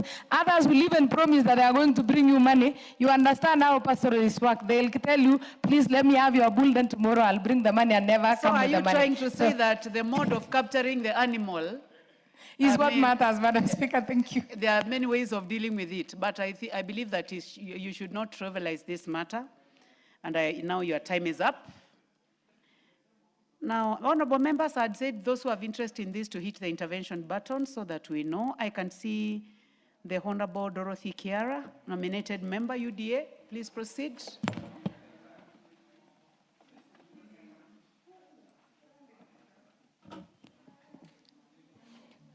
Thank you, Madam Speaker.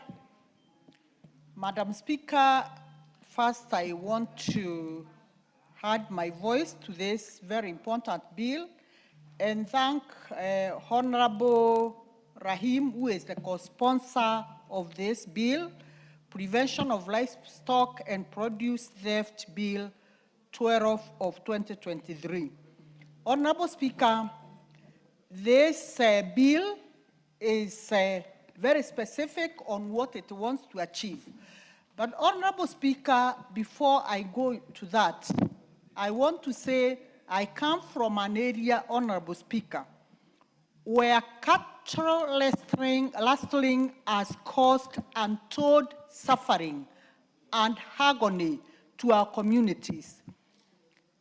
Cattle theft is not just theft like any other theft.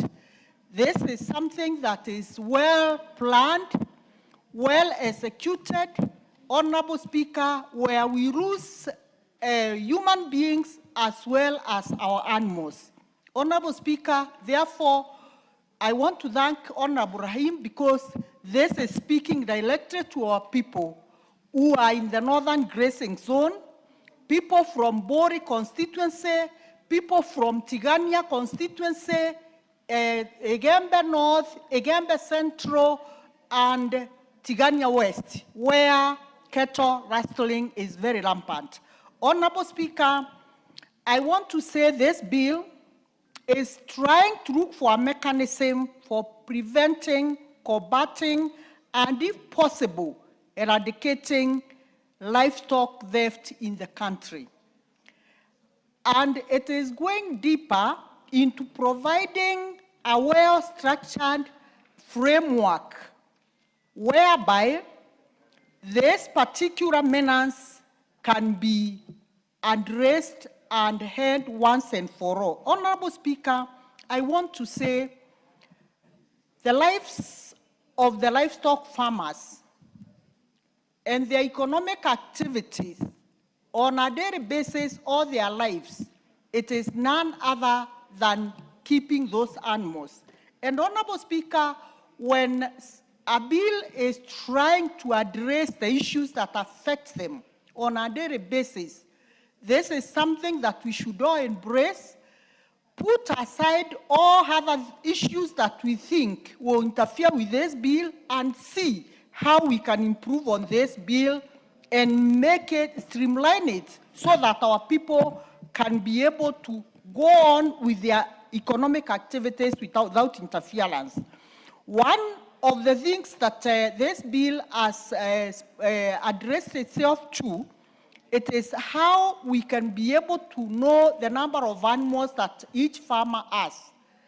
And branding of livestock is one way of ensuring that every farmer can be able to identify his or her animals.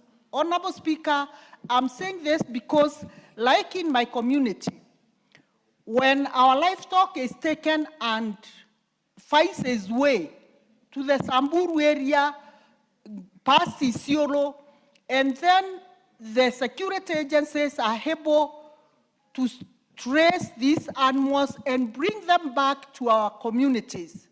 There is no other way that the farmers can be able to identify their animals except going there and looking at the marks that they are put in the animals. So, Honorable Speaker, if this bill can come with a mechanism of ensuring that all the animals in our communities are branded, then that will be an easier way for the security agents, when animals are gotten and taken back to the communities, they will go to the rightful owners. Honorable Speaker, the other way is ensure that these brands are also registered, because you can brand and without proper registration mechanism, you will not be able to say these animals belong to Farmer A and these animals belong to Farmer B. So, Honorable Speaker, this particular bill is therefore providing transparency and accountability in the way these animals will be accounted for, Honorable Speaker. And Honorable Speaker, the only way that we can boost the morale of the livestock farmers, the only way as a country we can give them assurance that this is business that they can thrive in and earn a living. The only way that we can guarantee our communities that when the farmers go to the grazing fields with their livestock, they'll come back home safe. It is by ensuring that we support this bill. Honorable Speaker, we cannot be going to retrogressive practices where cattle restoring is accepted as a norm. Honorable Speaker, we can't go back there. So, providing a legal framework to ensure that the cattle farmers or livestock farmers are well secured through this bill, Honorable Speaker, this is something that I don't think anyone would be opposing.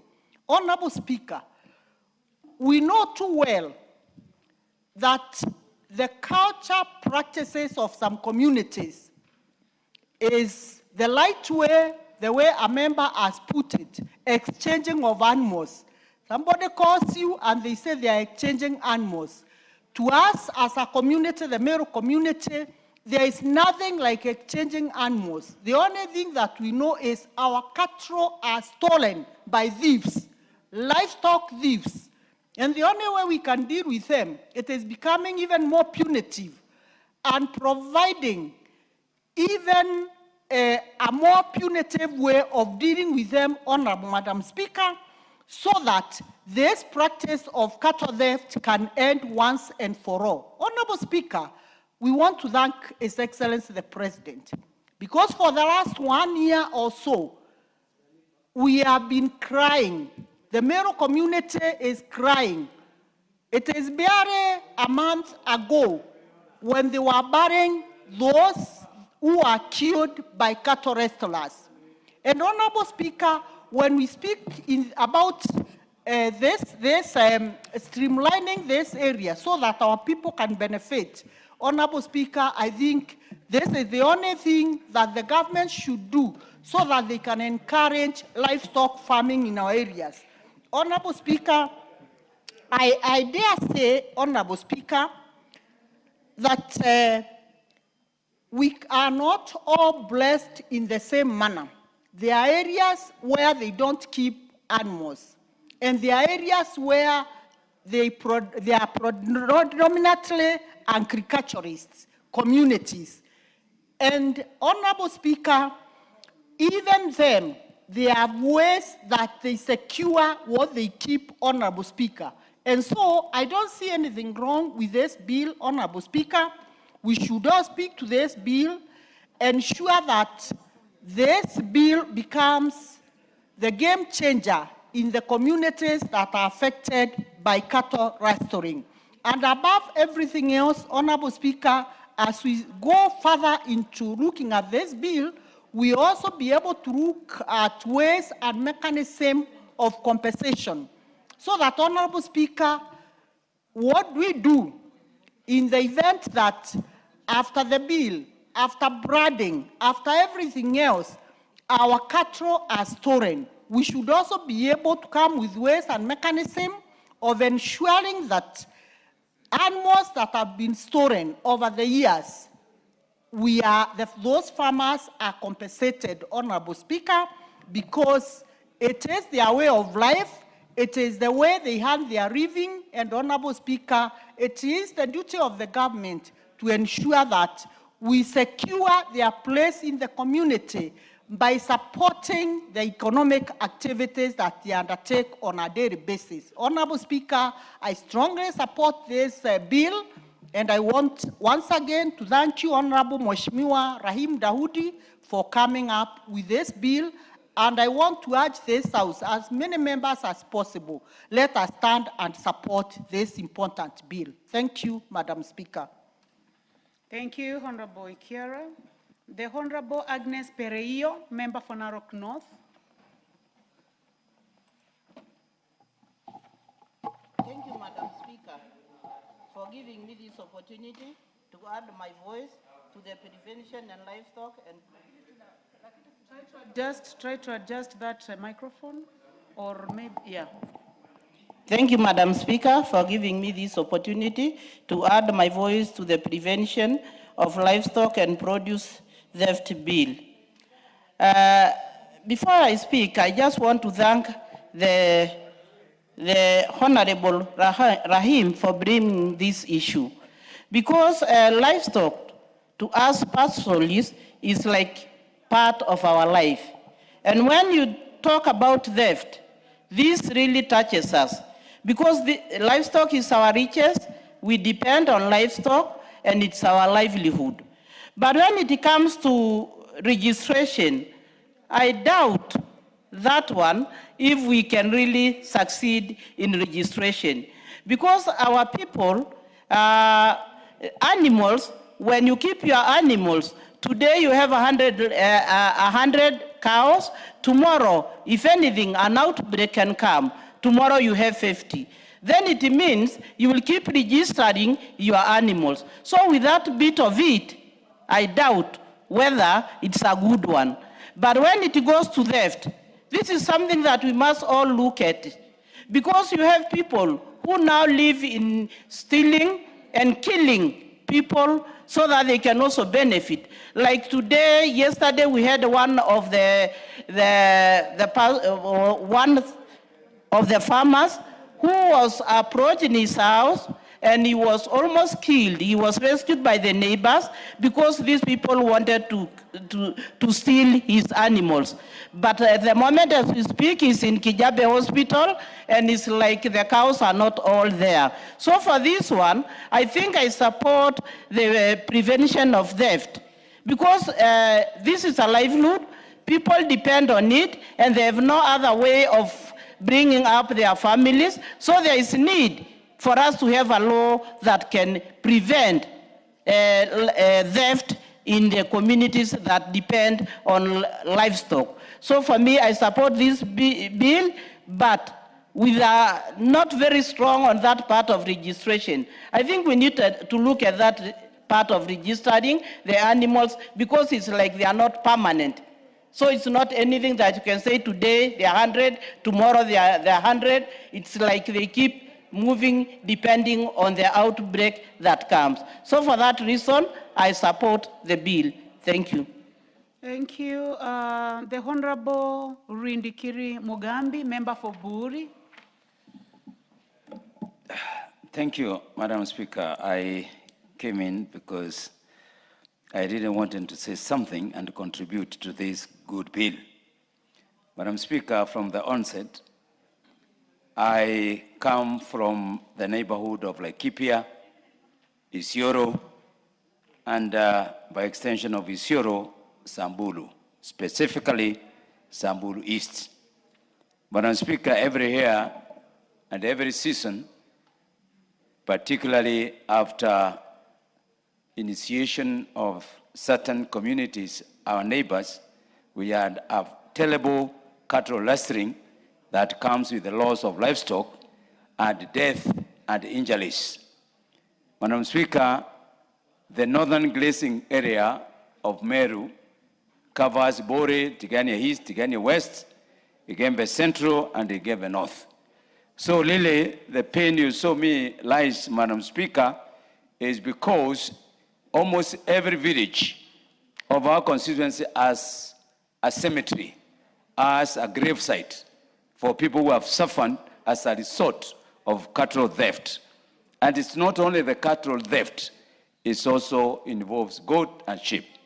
Madam Speaker, this bill is an attempt to help in curbing this menace. But Madam Speaker, in as much as I support it, it is skewed in the sense that we are only dealing with the livestock, we are not dealing with the lesterer or the person who has done it. Madam Speaker, we will support this bill because it is attempting to identify the livestock. But it must put a limitation on what livestock means, because livestock to me here covers a wide range of animals. Madam Speaker, there is the traditional identification mark, and now we are talking about the modern identification involving the intergovernmental operation. Madam Speaker, we could be doing something very nice with this bill, and I want my neighbor to listen to this. But the costs of implementing this whole process could be enormous. We must look at a situation where the identification, registration, because it's a continuous thing, and we have to know the type of branding that they are least. Number two, when it comes to movement, we need to build in the issue of tracking through electronic systems and technology. It's very, very, very important. Madam Speaker, the issue of prevention of theft is very weighty in the bill, and I support that, because our attempt is to prevent, and that's where now we deal with both the animal and the people who are perpetuating the theft. And that is where the bitterness is, because the people who are doing this are known. They are known by the security agencies. They are known by the government. But the problem is continuously, it keeps on coming every year in out. So in as much as we are saying we are going the branding and the movement control, we still have this. It has a traditional connotation, and that's why I picked the issue with the Malakwet. But one thing that we really need to know is that we also have to know how to prevent the theft. It needs to come out in the bill here. And they cannot prevent it without involving strong security establishment in these areas. Madam Speaker, I expect in the bill to contain an aspect not only returning the animals, but also compensation. Madam Speaker, we can return the animals, but how many? It's like the bill is saying once you have put the branding, the animal will be gotten back, but I can assure you that not all the animals that are stolen are taken back. So we need to build in compensation. This is very important because the community that have lost the animals, that is their livelihood. That's their food. That's their income. Children are educated through livestock selling. So really, we need in this bill to bring in the aspect of compensation and how the compensation will be. I know that could be an issue of regulations, but I think it is very, very, very important. Madam Speaker, the firearms. And we must speak this one very keenly and without fear. How do some communities acquire arms and very lethal arms? So that now in Bori, we have the armored vehicles, but still these people come with other mechanized equipment. How do they acquire them? Who acquires them? Number 3, we need to know that the cattle are stolen and they go over a long distance. If a cattle is stolen in a village here, it will traverse almost like 20 kilometers. So what's the problem of preventing the movement? Because the movement now here, it is like the moment, the way the bill is the movement of animals for sale. But we also need to be the movement of animals when the theft has taken place. The bill is silent on that. And we need to ensure how that one is going to be prevented. So, Madam Speaker, I have a problem because who is going to meet the costs of identification? Who is going to meet the costs of the branding? What type of branding? We have to know through this bill. We have no traders in this country. They will come up with their items and say, we are going to install these items. What is the safety measure of that branding to our animals? We could put some items in our animals. We also have the human animal rights. So we have to know who are going to be the supplier of the branding equipment and how those ones are going to be tracked.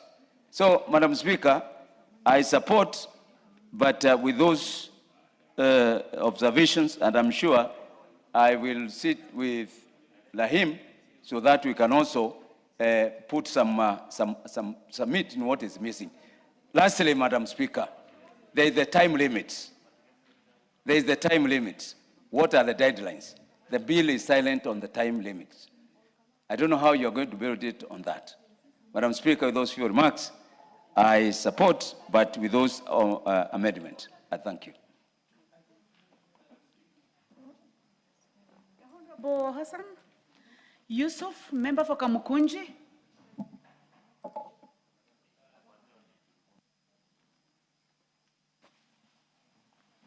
Thank you, Madam Speaker, for the opportunity to contribute to this particular bill. And I want to say that there is something fundamental missing from this particular bill. If you look at the commonality, the common thread that links communities and regions that have cattle rustling, they have one thing in common, and that is the fact that there is widespread poverty, underdevelopment, marginalization, and exclusion. And so there are very serious socioeconomic problems in those communities that leads to some of this undesirable behavior that we want to regulate. And without understanding that, I think just creating a regulation out of emotion because you are so concerned about what is happening in that particular sector is not going to resolve that particular problem.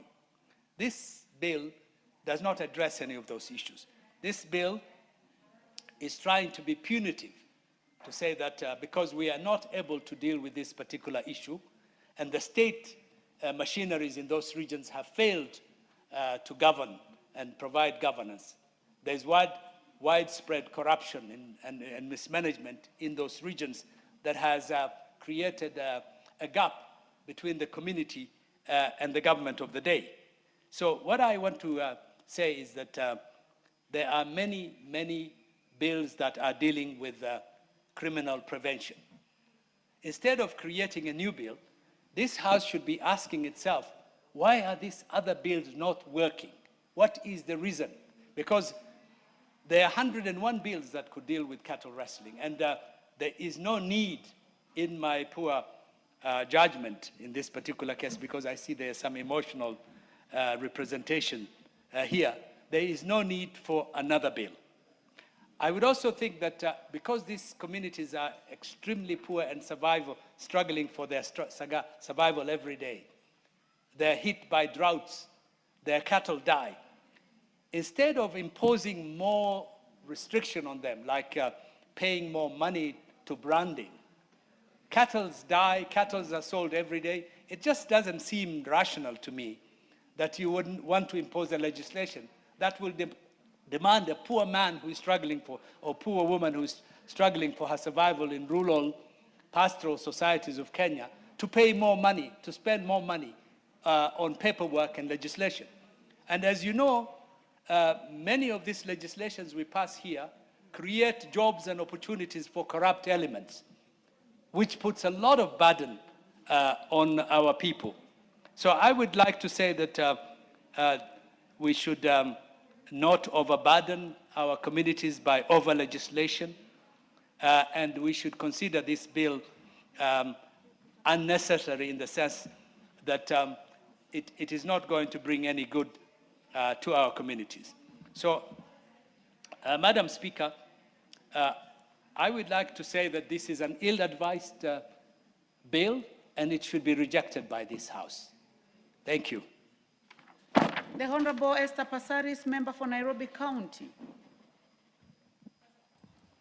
Thank you, Madam Speaker, for giving me this opportunity to contribute to the prevention of livestock and produce theft bill, Senate Bill number 12, 2023, sponsored by Honorable Rahim Dawood. Honorable Speaker, one cannot reap where they did not sow, and that is exactly what livestock thefts represent. Taking what one has not worked for at the expense of another's livelihood is morally wrong. In many parts of Kenya, livestock is not just property. It is school fees, it is food security, it is dignity, it is survival. When livestock is stolen, families are pushed into deeper poverty. Communities are destabilized. I commend the mover and the co-sponsor for bringing forward this bill, particularly the provisions of registration, branding, movement permits, which will enhance traceability and accountability. However, as we support this bill, we must ensure that it's not overly punitive without being sufficiently preventive.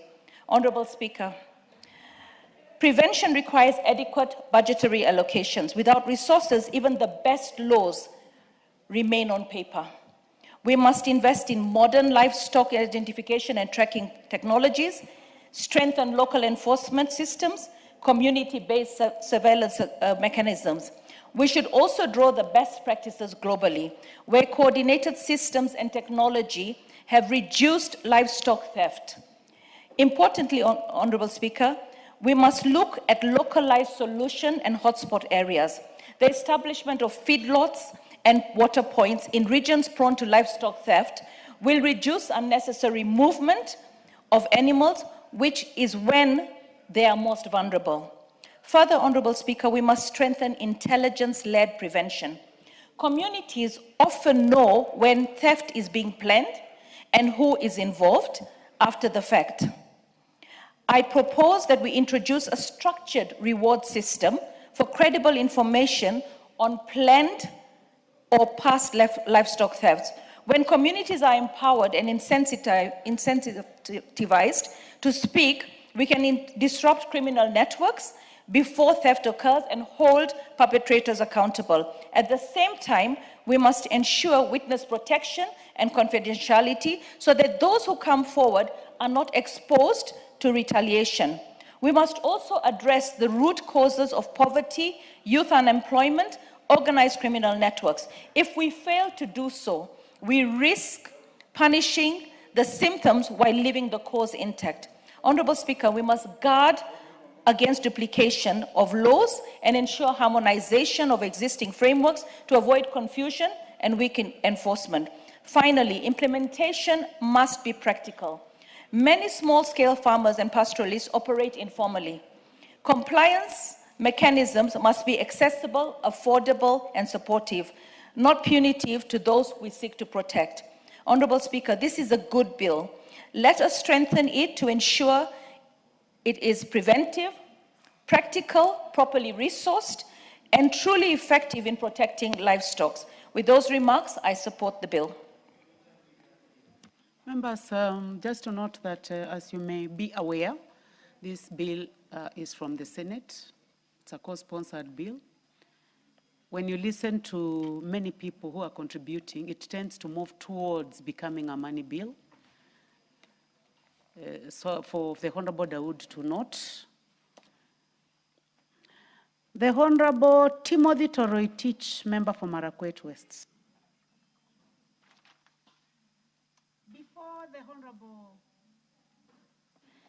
Before the Honorable Toroitich, member for Marakwet, honorable members, I would like to take this opportunity to welcome our guests seated in the public gallery this afternoon. We have students from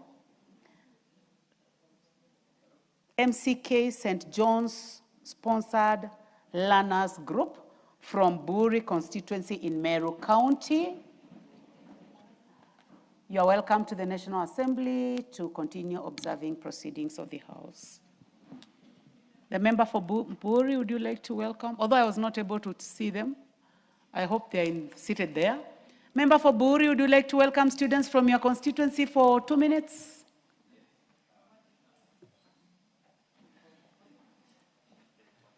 Yeah, thank you, Madam Speaker. I want to take this opportunity to welcome these beautiful children from Bori constituency and tell you we really admire you, we love you, we knew you are coming.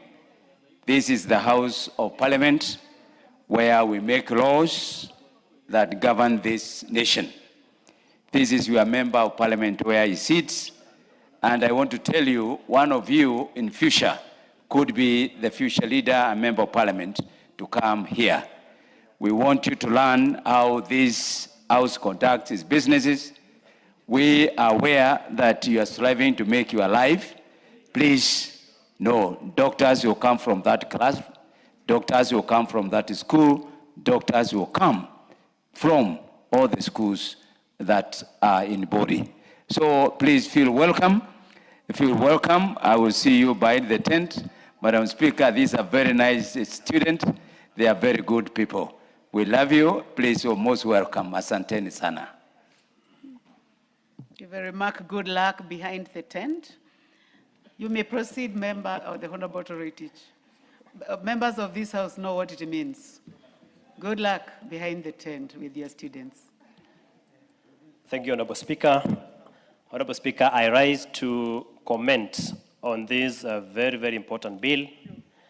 That is the Prevention of Livestock and Produce Theft Bill 2023 by my good friend, Honorable Rahim Dawood. Honorable Speaker, I would congratulate him for such a progressive piece of legislation. Honorable Speaker, this bill seeks to provide a legal framework for the identification of livestock, the movement of livestock, the prevention of livestock theft, the regulation of trade in livestock, the return of illegally acquired livestock and firearms, and for connected purposes. Honorable Speaker, from the onset, government has an obligation to protect the life and the property of its people. Sometimes, Honorable Speaker, we forget that Parliament is government, that government is the executive, the legislature, and the judiciary. And therefore, as a government, as Parliament, we have that obligation to protect the property of our people. And the property includes livestock. Honorable Speaker, however, in this country, Honorable Speaker, the problem is not the number of laws that we pass. I have tried to look at the existing legislations. Among others, Honorable Speaker, we have the Stock and Produce Theft Act, we have the Penal Code, we have the Trespass Act, we have the Cattle Cleansing Act, and so many other legislations that provide a legal framework that, that deal with the subject matter that we want to enforce here in Honorable Speaker. Honorable Speaker, however, this issue of registration of livestock, the issue of branding, the issue of movement is not a foreign concept. Honorable Speaker, other African countries have adopted this mode of branding, registration, and movement. In South Africa, for example, Honorable Speaker, South Africa have a law known as the Animal Identification Act of 2002. Honorable Speaker, this law in South Africa makes it mandatory for livestock owners, that is those who have cattle, sheep, goats, and big pigs, to mark animals with registered brands, that is hot iron, or freeze branding, to prove ownership and deter theft. So, Honorable Speaker, South Africa has an entire legal framework, has a legislation known as Animal Identification Act of 2002. Honorable Speaker, Senegal has a law that provides a national identification system. Uganda, Honorable Speaker, has a digital livestock tracking system. Rwanda, Honorable Speaker, has a digital database for all their cows. That is in Rwanda. Just to mention a few countries in Africa, Honorable Speaker, for comparative analysis to show that this is not a foreign concept. Honorable Speaker, I come from a region where we've been affected by cattle rustling. And, Honorable Speaker, there cannot be peace or there cannot be development when matters such as cattle rustling still reign supremacy in certain areas in this country. And therefore, Honorable Speaker, we must find a way of having a legal framework, having a law. There is nothing wrong, Honorable Speaker, with having a legislation to brand our cattle, to brand our livestock. There is nothing wrong to have a permit to ensure that a framework of movement of livestock is provided for. Honorable Speaker, there is nothing wrong with registering our livestock. The only challenge, Honorable Speaker, is will we pass a law that tomorrow will be in the shelves because you've properly guided us, Honorable Speaker, that this is a money bill. And therefore, it will involve, we have to appropriate funds in this House. We have to have some money in the exchequer to be able to actualize this law. Honorable Speaker, before I give my proposal, Honorable Speaker, the other day before I joined Parliament, there was a matter I was handling in court. And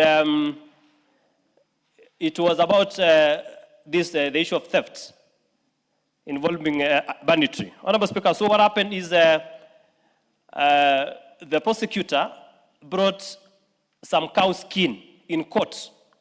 And the defense lawyer was asking the complainant to identify whether that skin of a cow belongs to him or not. And of course, he said it was yes. And therefore, that honor was prevailed by the court to prove that that skin is actually belongs to his cow. And the complainer could not prove. But if there was branding, Honorable Speaker, that skin of that particular cow would easily be identified by the court. So, Honorable Speaker, there is some element of wisdom in enacting this particular legislation to provide for branding, for registration, and for movement. Honorable Speaker, but again, these are money bill.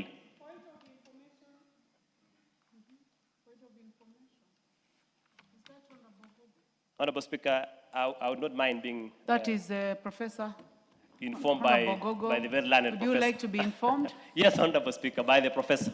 Yes, thank you so much, Honorable Member, for your well-articulated contribution to the matter on the floor of the House. But I just wanted to inform my honorable brother that cows don't have skins, they have hides. So the point of identification must have been a hide. I thank you, Honorable Speaker. Honorable Speaker, I am well guided, Honorable Speaker. So I replace the word skin with hide. Honorable Speaker, be that as it may, the issue was mentioned, Honorable Speaker, was the issue of money bill. My proposal would be, we already have a law known as the Stock and Theft, the Stock and Produce Theft Act. Honorable Speaker, we can convert this bill to regulations so that we have this bill converted to regulations or a regulation and be placed under the Stock and Produce money bill for the purposes of ease in terms of implementation and also in terms of resource allocation. Honorable Speaker, with those few remarks, I support this particular legislation, but with a rider that we would consider it converting into regulations in the near future. Thank you, Honorable Speaker. Thank you. The Honorable Amina Mnyazi, member for Malindi. Asante sana Mheshimiwa Spika. Mheshimiwa Spika, nasimama hapa kuunga mkono huu mswada wa kuweza kuepuka masuala ya wizi wa mifugo. Mheshimiwa Spika, kama unavyojua masuala ya mifugo, sisi kama Wakenya, sisi kama Waafrika tumeweza kuweka kipao mbele. Mheshimiwa Spika, masuala ya mifugo katika sehemu zingine za Kenya ndizo ambazo ndio biashara yenye ambayo inayolisha familia nzima, inayosomesha watoto shule na inaweza kuwapatia watu mahitaji yao ya kila siku waweze kujisaidia. Mheshimiwa Spika, kule mahali ambapo natoka ambao ni sehemu ya Pwani na sehemu ya Malindi, Mheshimiwa Spika, nataka nieleze ya kwamba masuala ya mifugo sisi tunayafanya, lakini hatufanyi kwa idadi ya wanyama wengi. Na kwa sababu nimeweza kuipitia huu mswada Mheshimiwa Spika, na niko na vitu venye ambavyo vimeweza kunigusa jicho langu na ni vizuri niweze kujieleza. Mheshimiwa Spika, naona hakuna shida ya watu kuweza kujiandikisha majina na kuweza kuregister, kwa sababu hiyo ndo ambayo itatupatia sisi nafasi ya kuweza kujua ni nani mwenye hiyo mifugo na hiyo mifugo inaweza kupatikaniwa wapi. Mheshimiwa Spika, shida yangu pia si masuala ya kuweka chapa kwa hawa wanyama ama hawa mifugo, kwa sababu pale ambapo vituko vinapotokea kama vile wazungumzaji wenzangu walivyotangulia kusema, unaweza kujua kama hawa mifugo ni yako au la kwa kupitia zile chapa zenye ambazo zimeweza kuwekwa. Mheshimiwa Spika, pia naunga mkono masuala ya usafirishaji mifugo kulingana na huu mswada venye ambavyo umeweza kuletwa hapa mbele yetu. Mheshimiwa Spika, kile kitu ambacho ningeomba Mheshimiwa Spika na yule ambaye ameweza kuleta huu mswada hapa mbele yetu ni kwamba maneno yote haya ambayo yameweza kutajika hapa yasiende baadaye Mheshimiwa Spika yakawa ni gharama kwa yule mkulima mwenye ambaye yuko kule chini mashinani Mheshimiwa Spika, kwa sababu haya yote kama yanaweza kupatikaniwa katika gharama ya kueleweka, Mheshimiwa Spika, watu wetu kule chini hawatalalamika sana. Lakini kama gharama ya kuweza kufanya mambo yote haya itarudi kwa yule mwananchi na iweze kumkandamiza yule mfugaji, then Mheshimiwa Spika, itakuwa si jambo la kufurahika. Mheshimiwa Spika, wacha ieleweke kama tunazungumza kuhusu farmers. Kuna wakulima wa aina nyingi, Mheshimiwa Spika. Na leo hii sisi tunazungumza kuhusu wakulima wa mifugo. Lakini Mheshimiwa Spika, wacha ieleweke ya kwamba kule Malindi ambapo mimi natoka na watu wangu wanapotoka, kuna vita baina ya wafugaji ama ukulima wa wanyama na wale wakulima wenye ambao wanapanda mimea. Mheshimiwa Spika, nimekuwa na kesi si moja, si mbili, si tatu, sehemu za Jilore, sehemu za Magarini. Mheshimiwa Spika, kuna wafugaji wenye ambao wanakuja kule, Mheshimiwa Spika, na wanaona kwamba wale locals ama wale watu wa pale wamepanda mimea yao. Mheshimiwa Spika, watu wa kwetu, Mheshimiwa Spika, wanaishi kwa kupanda mahindi, kwa kupanda tomato, kwa kupanda viazi katika mashamba yao. Kile kitu ambacho kinatokelezea, Mheshimiwa Spika, ni kwamba wafugaji wengi ama kumekuwa na kesi nyingi za kwamba wafugaji wanaingia katika mashamba ya wale watu ambao wanafanya ukulima wa mimea. Mheshimiwa Spika, na nimezungumza na ndugu yangu ambaye ameweza kuleta huu mswada, Mheshimiwa Spika, kwa sababu jambo hili tusipoweza kuliangazia, kama kule Malindi kumekuwa na kesi za watu kupigana mapanga, watu kutaka kuuana kwa sababu kuna wafugaji ambao wamekuja pale wanataka kulisha ng'ombe zao na wanyama wao, na kuna wale ambao wamepanda bidhaa zao na wanataka kwenda kuziuza. Mheshimiwa Spika, ningeweza kuzungumza na ambaye aweza kuleta mswada, Mheshimiwa Spika, tuangalie pia wale wafugaji wa mimea wasiweze kupoteza haki yao. Mheshimiwa Spika, tunapotetea wale wafugaji wa mifugo waweze kulisha wanyama wao, tunawasupport pia katika miswada yao, lakini haimaanishi ya kwamba yule mfugaji wa mmea, Mheshimiwa Spika, ndio aweze kunyamazishwa ama asiweze kupata haki yake. Mheshimiwa Spika, naunga mkono huu mswada, lakini lazima tuweze kuweka marekebisho, tuweze kuongeza maneno mawili matatu ili kuhakikisha ya kwamba haki ya mfugaji wa mmea na haki ya mfugaji wa wanyama ziwe ziko sawa na wawe hawezi kututanishwa. Mheshimiwa Spika, kwa hayo machache, asante sana. Asante. Mheshimiwa Rashid Benziba, mbunge wa Kisauni. Asante sana Madam Speaker kunipa na mimi fursa hii kuchangia mswada huu wa kuzuia wizi wa mifugo katika eneo letu ama nchi yetu ya Kenya.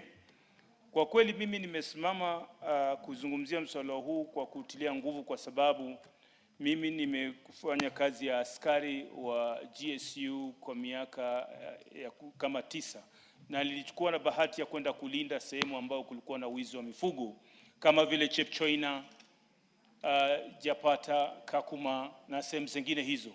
Kwa kweli mimi namshukuru Mheshimiwa Daudi kwa kuleta mswada huu, kwa sababu wizi wa mifugo si wizi tu, lakini kila wizi unapotokea na maisha ya watu wanapotea.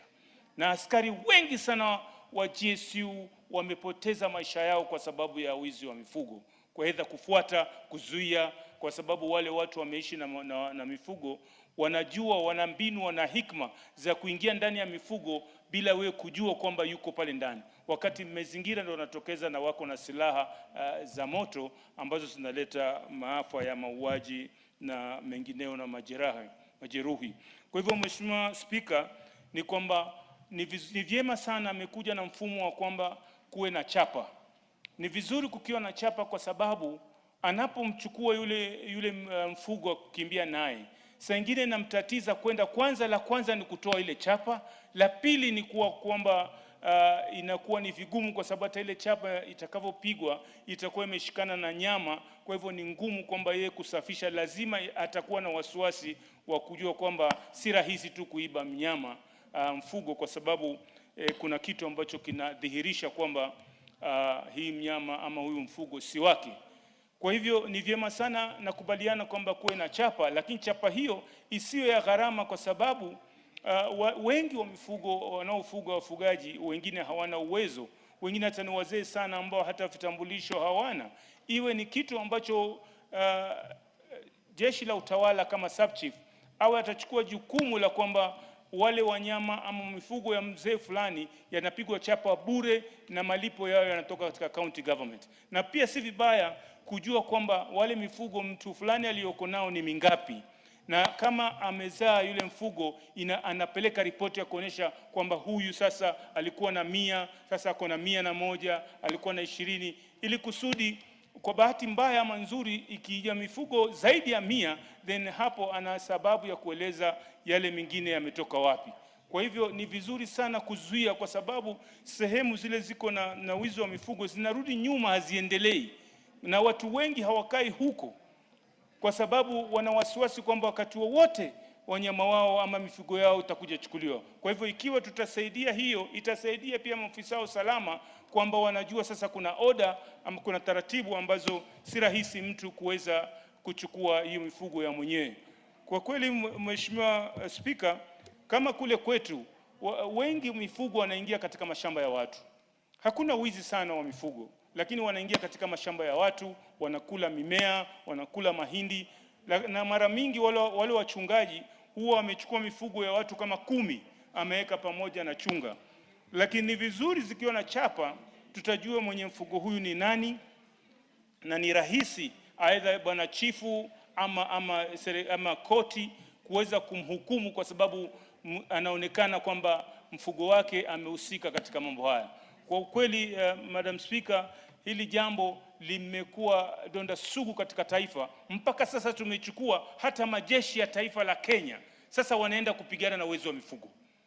Sasa imekuwa ni hatari zaidi, mpaka tumeshuka sasa tuenda, badala ya jeshi kuwa kulinda mipaka yetu, sasa jeshi wanatumika kulinda wizi wa mifugo. Lazima hili jambo likomeshwe ili kusudi watu sasa waende katika mfumo mwingine. Na pia serikali wahakikishe kwamba sehemu zile ziko na wizi wa mifugo, wahakikishe kwamba wanaweka maendeleo makubwa, kuweka viwanda, watu waachane pia na mambo mengine, waanze kuangalia hali za kulingana na mambo ya maendeleo yanayoendelea hivi sasa katika dunia. Kwa hivyo, Madam Speaker, mimi nimesimama kuipongeza mswada huu, na ningeomba tusizungumze tu, lakini serikali itie nguvu kuhakikisha kwamba jambo hili linatekelezwa ili wizi wa mifugo ikome kabisa. Asante sana, Madam Speaker.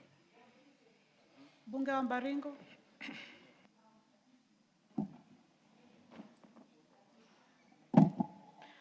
Thank you, Madam Speaker. I also want to take this opportunity to thank and congratulate a member, my colleague, who has brought this bill from the Senate, Honorable Daud. And I must say, this is a timely bill, Madam Speaker. Having come from Baringo, where we have been having a lot of problems and issues of cattle stealing and banditry. And as I go through this bill, Madam Speaker, I realized that the mover of the bill describes very well on the importance of branding, which is going to give farmers of livestock the good reason to have and preserve their livestock. Madam Speaker, I also want to say that formulating national policy is going to give assurance to farmers and enable them to be able to grow their livestock and keep them safe. The branding is going to also enable the owners of the livestock to be able to identify in case of theft, and also when they are recovering them in case of any theft from the bandits, for instance, in Baringo and other places. And this is, in my opinion, Madam Speaker, is one of the progressive bill, and I want to support. And I would probably want to say maybe we should add more on public participation so that the farmers are able to understand, especially when you talk about the county formulation, where they have to register in the counties and be part and parcel of the process of keeping this livestock. Thank you, Madam Speaker. Thank you, the Honorable Decor.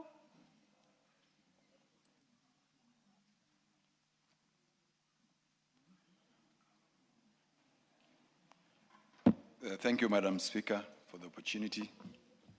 I intend to contribute to this bill by saying that from the onset, I want to oppose the bill as it is.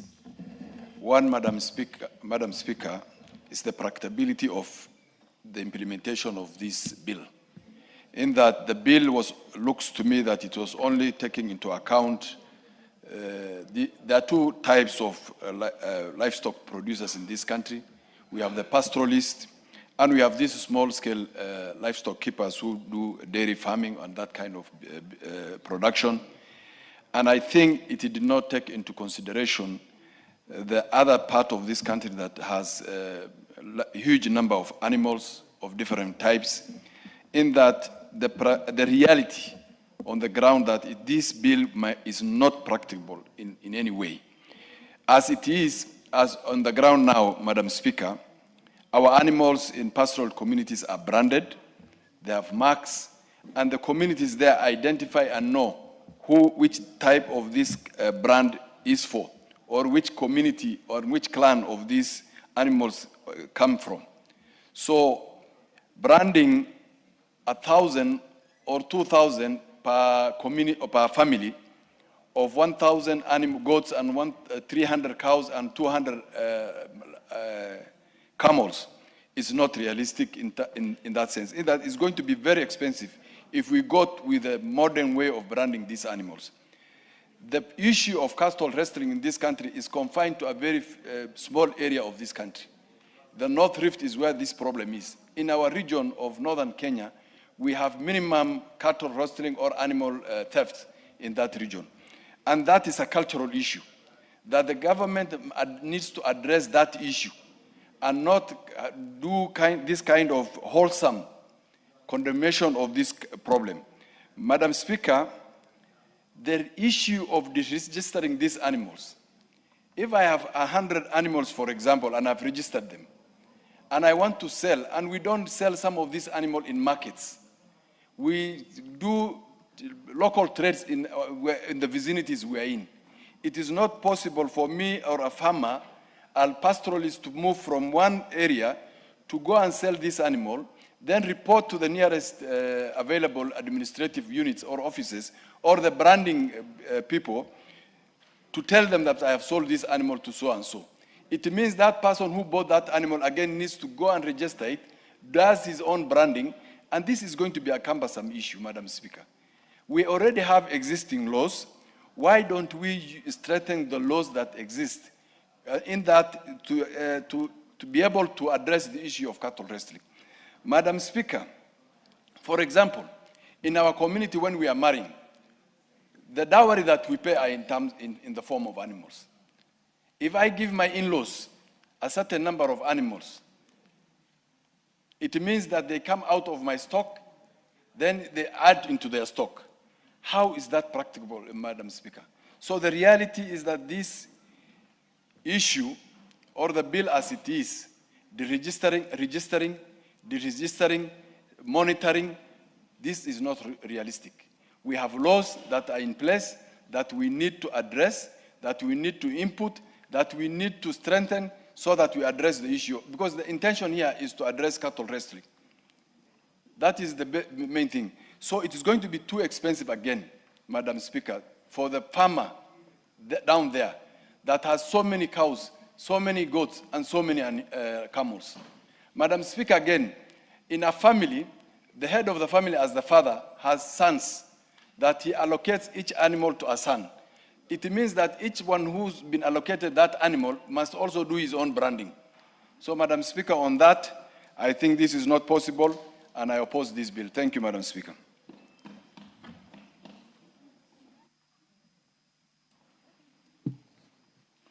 The Honorable Shakil Shabir, member for Kisumu East.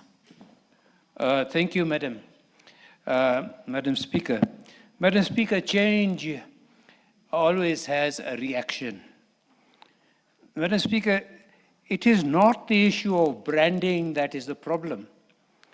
The issue is of identification of animals. I come from Kisumu East, and a number of our animals are stolen, especially between Nandis and ourselves, and they are taken very far, and they are taken to butcheries, and they are illegally butchered.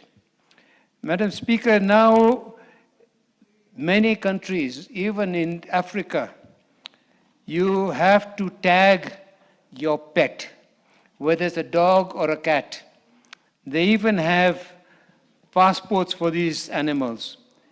In Europe and many of these other countries, animals are not branded. There is a small tag that is put in under their ear. That tag is a locator. That tag follows that animal in respect of its health and in respect of in transportation.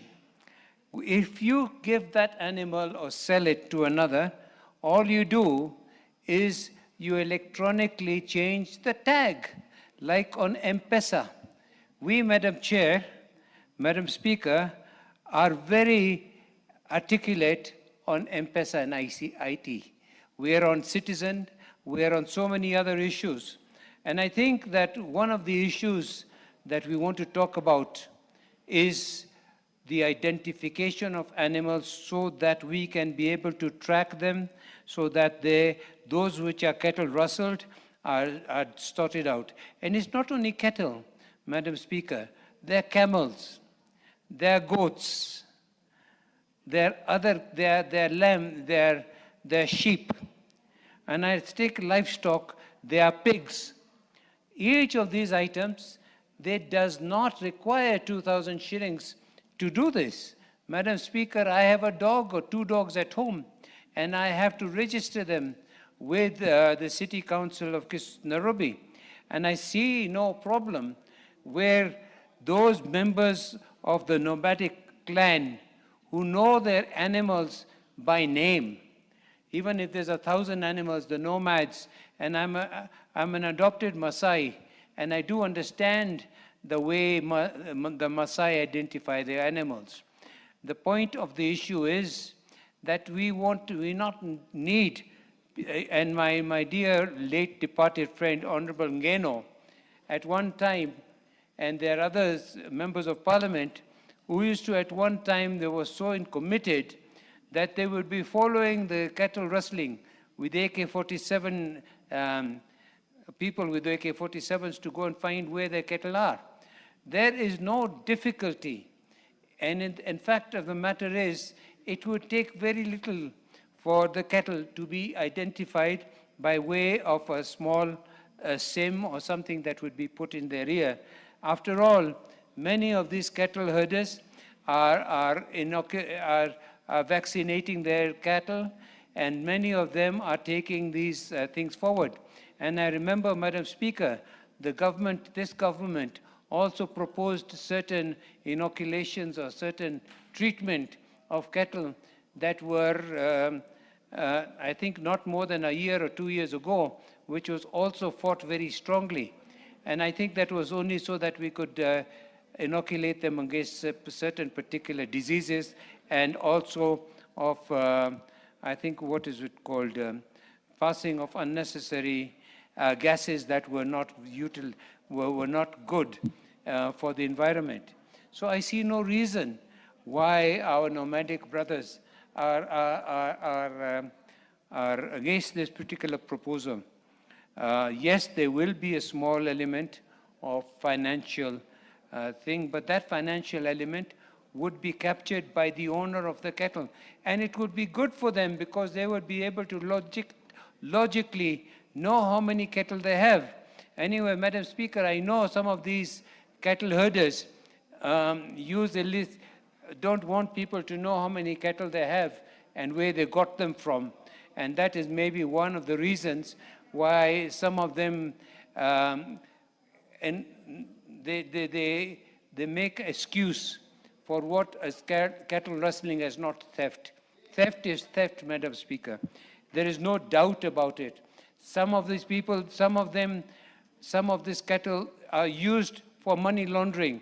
Madam Speaker, I'm speaking as the chair of APNAC, the African Parliamentarians Against Corruption.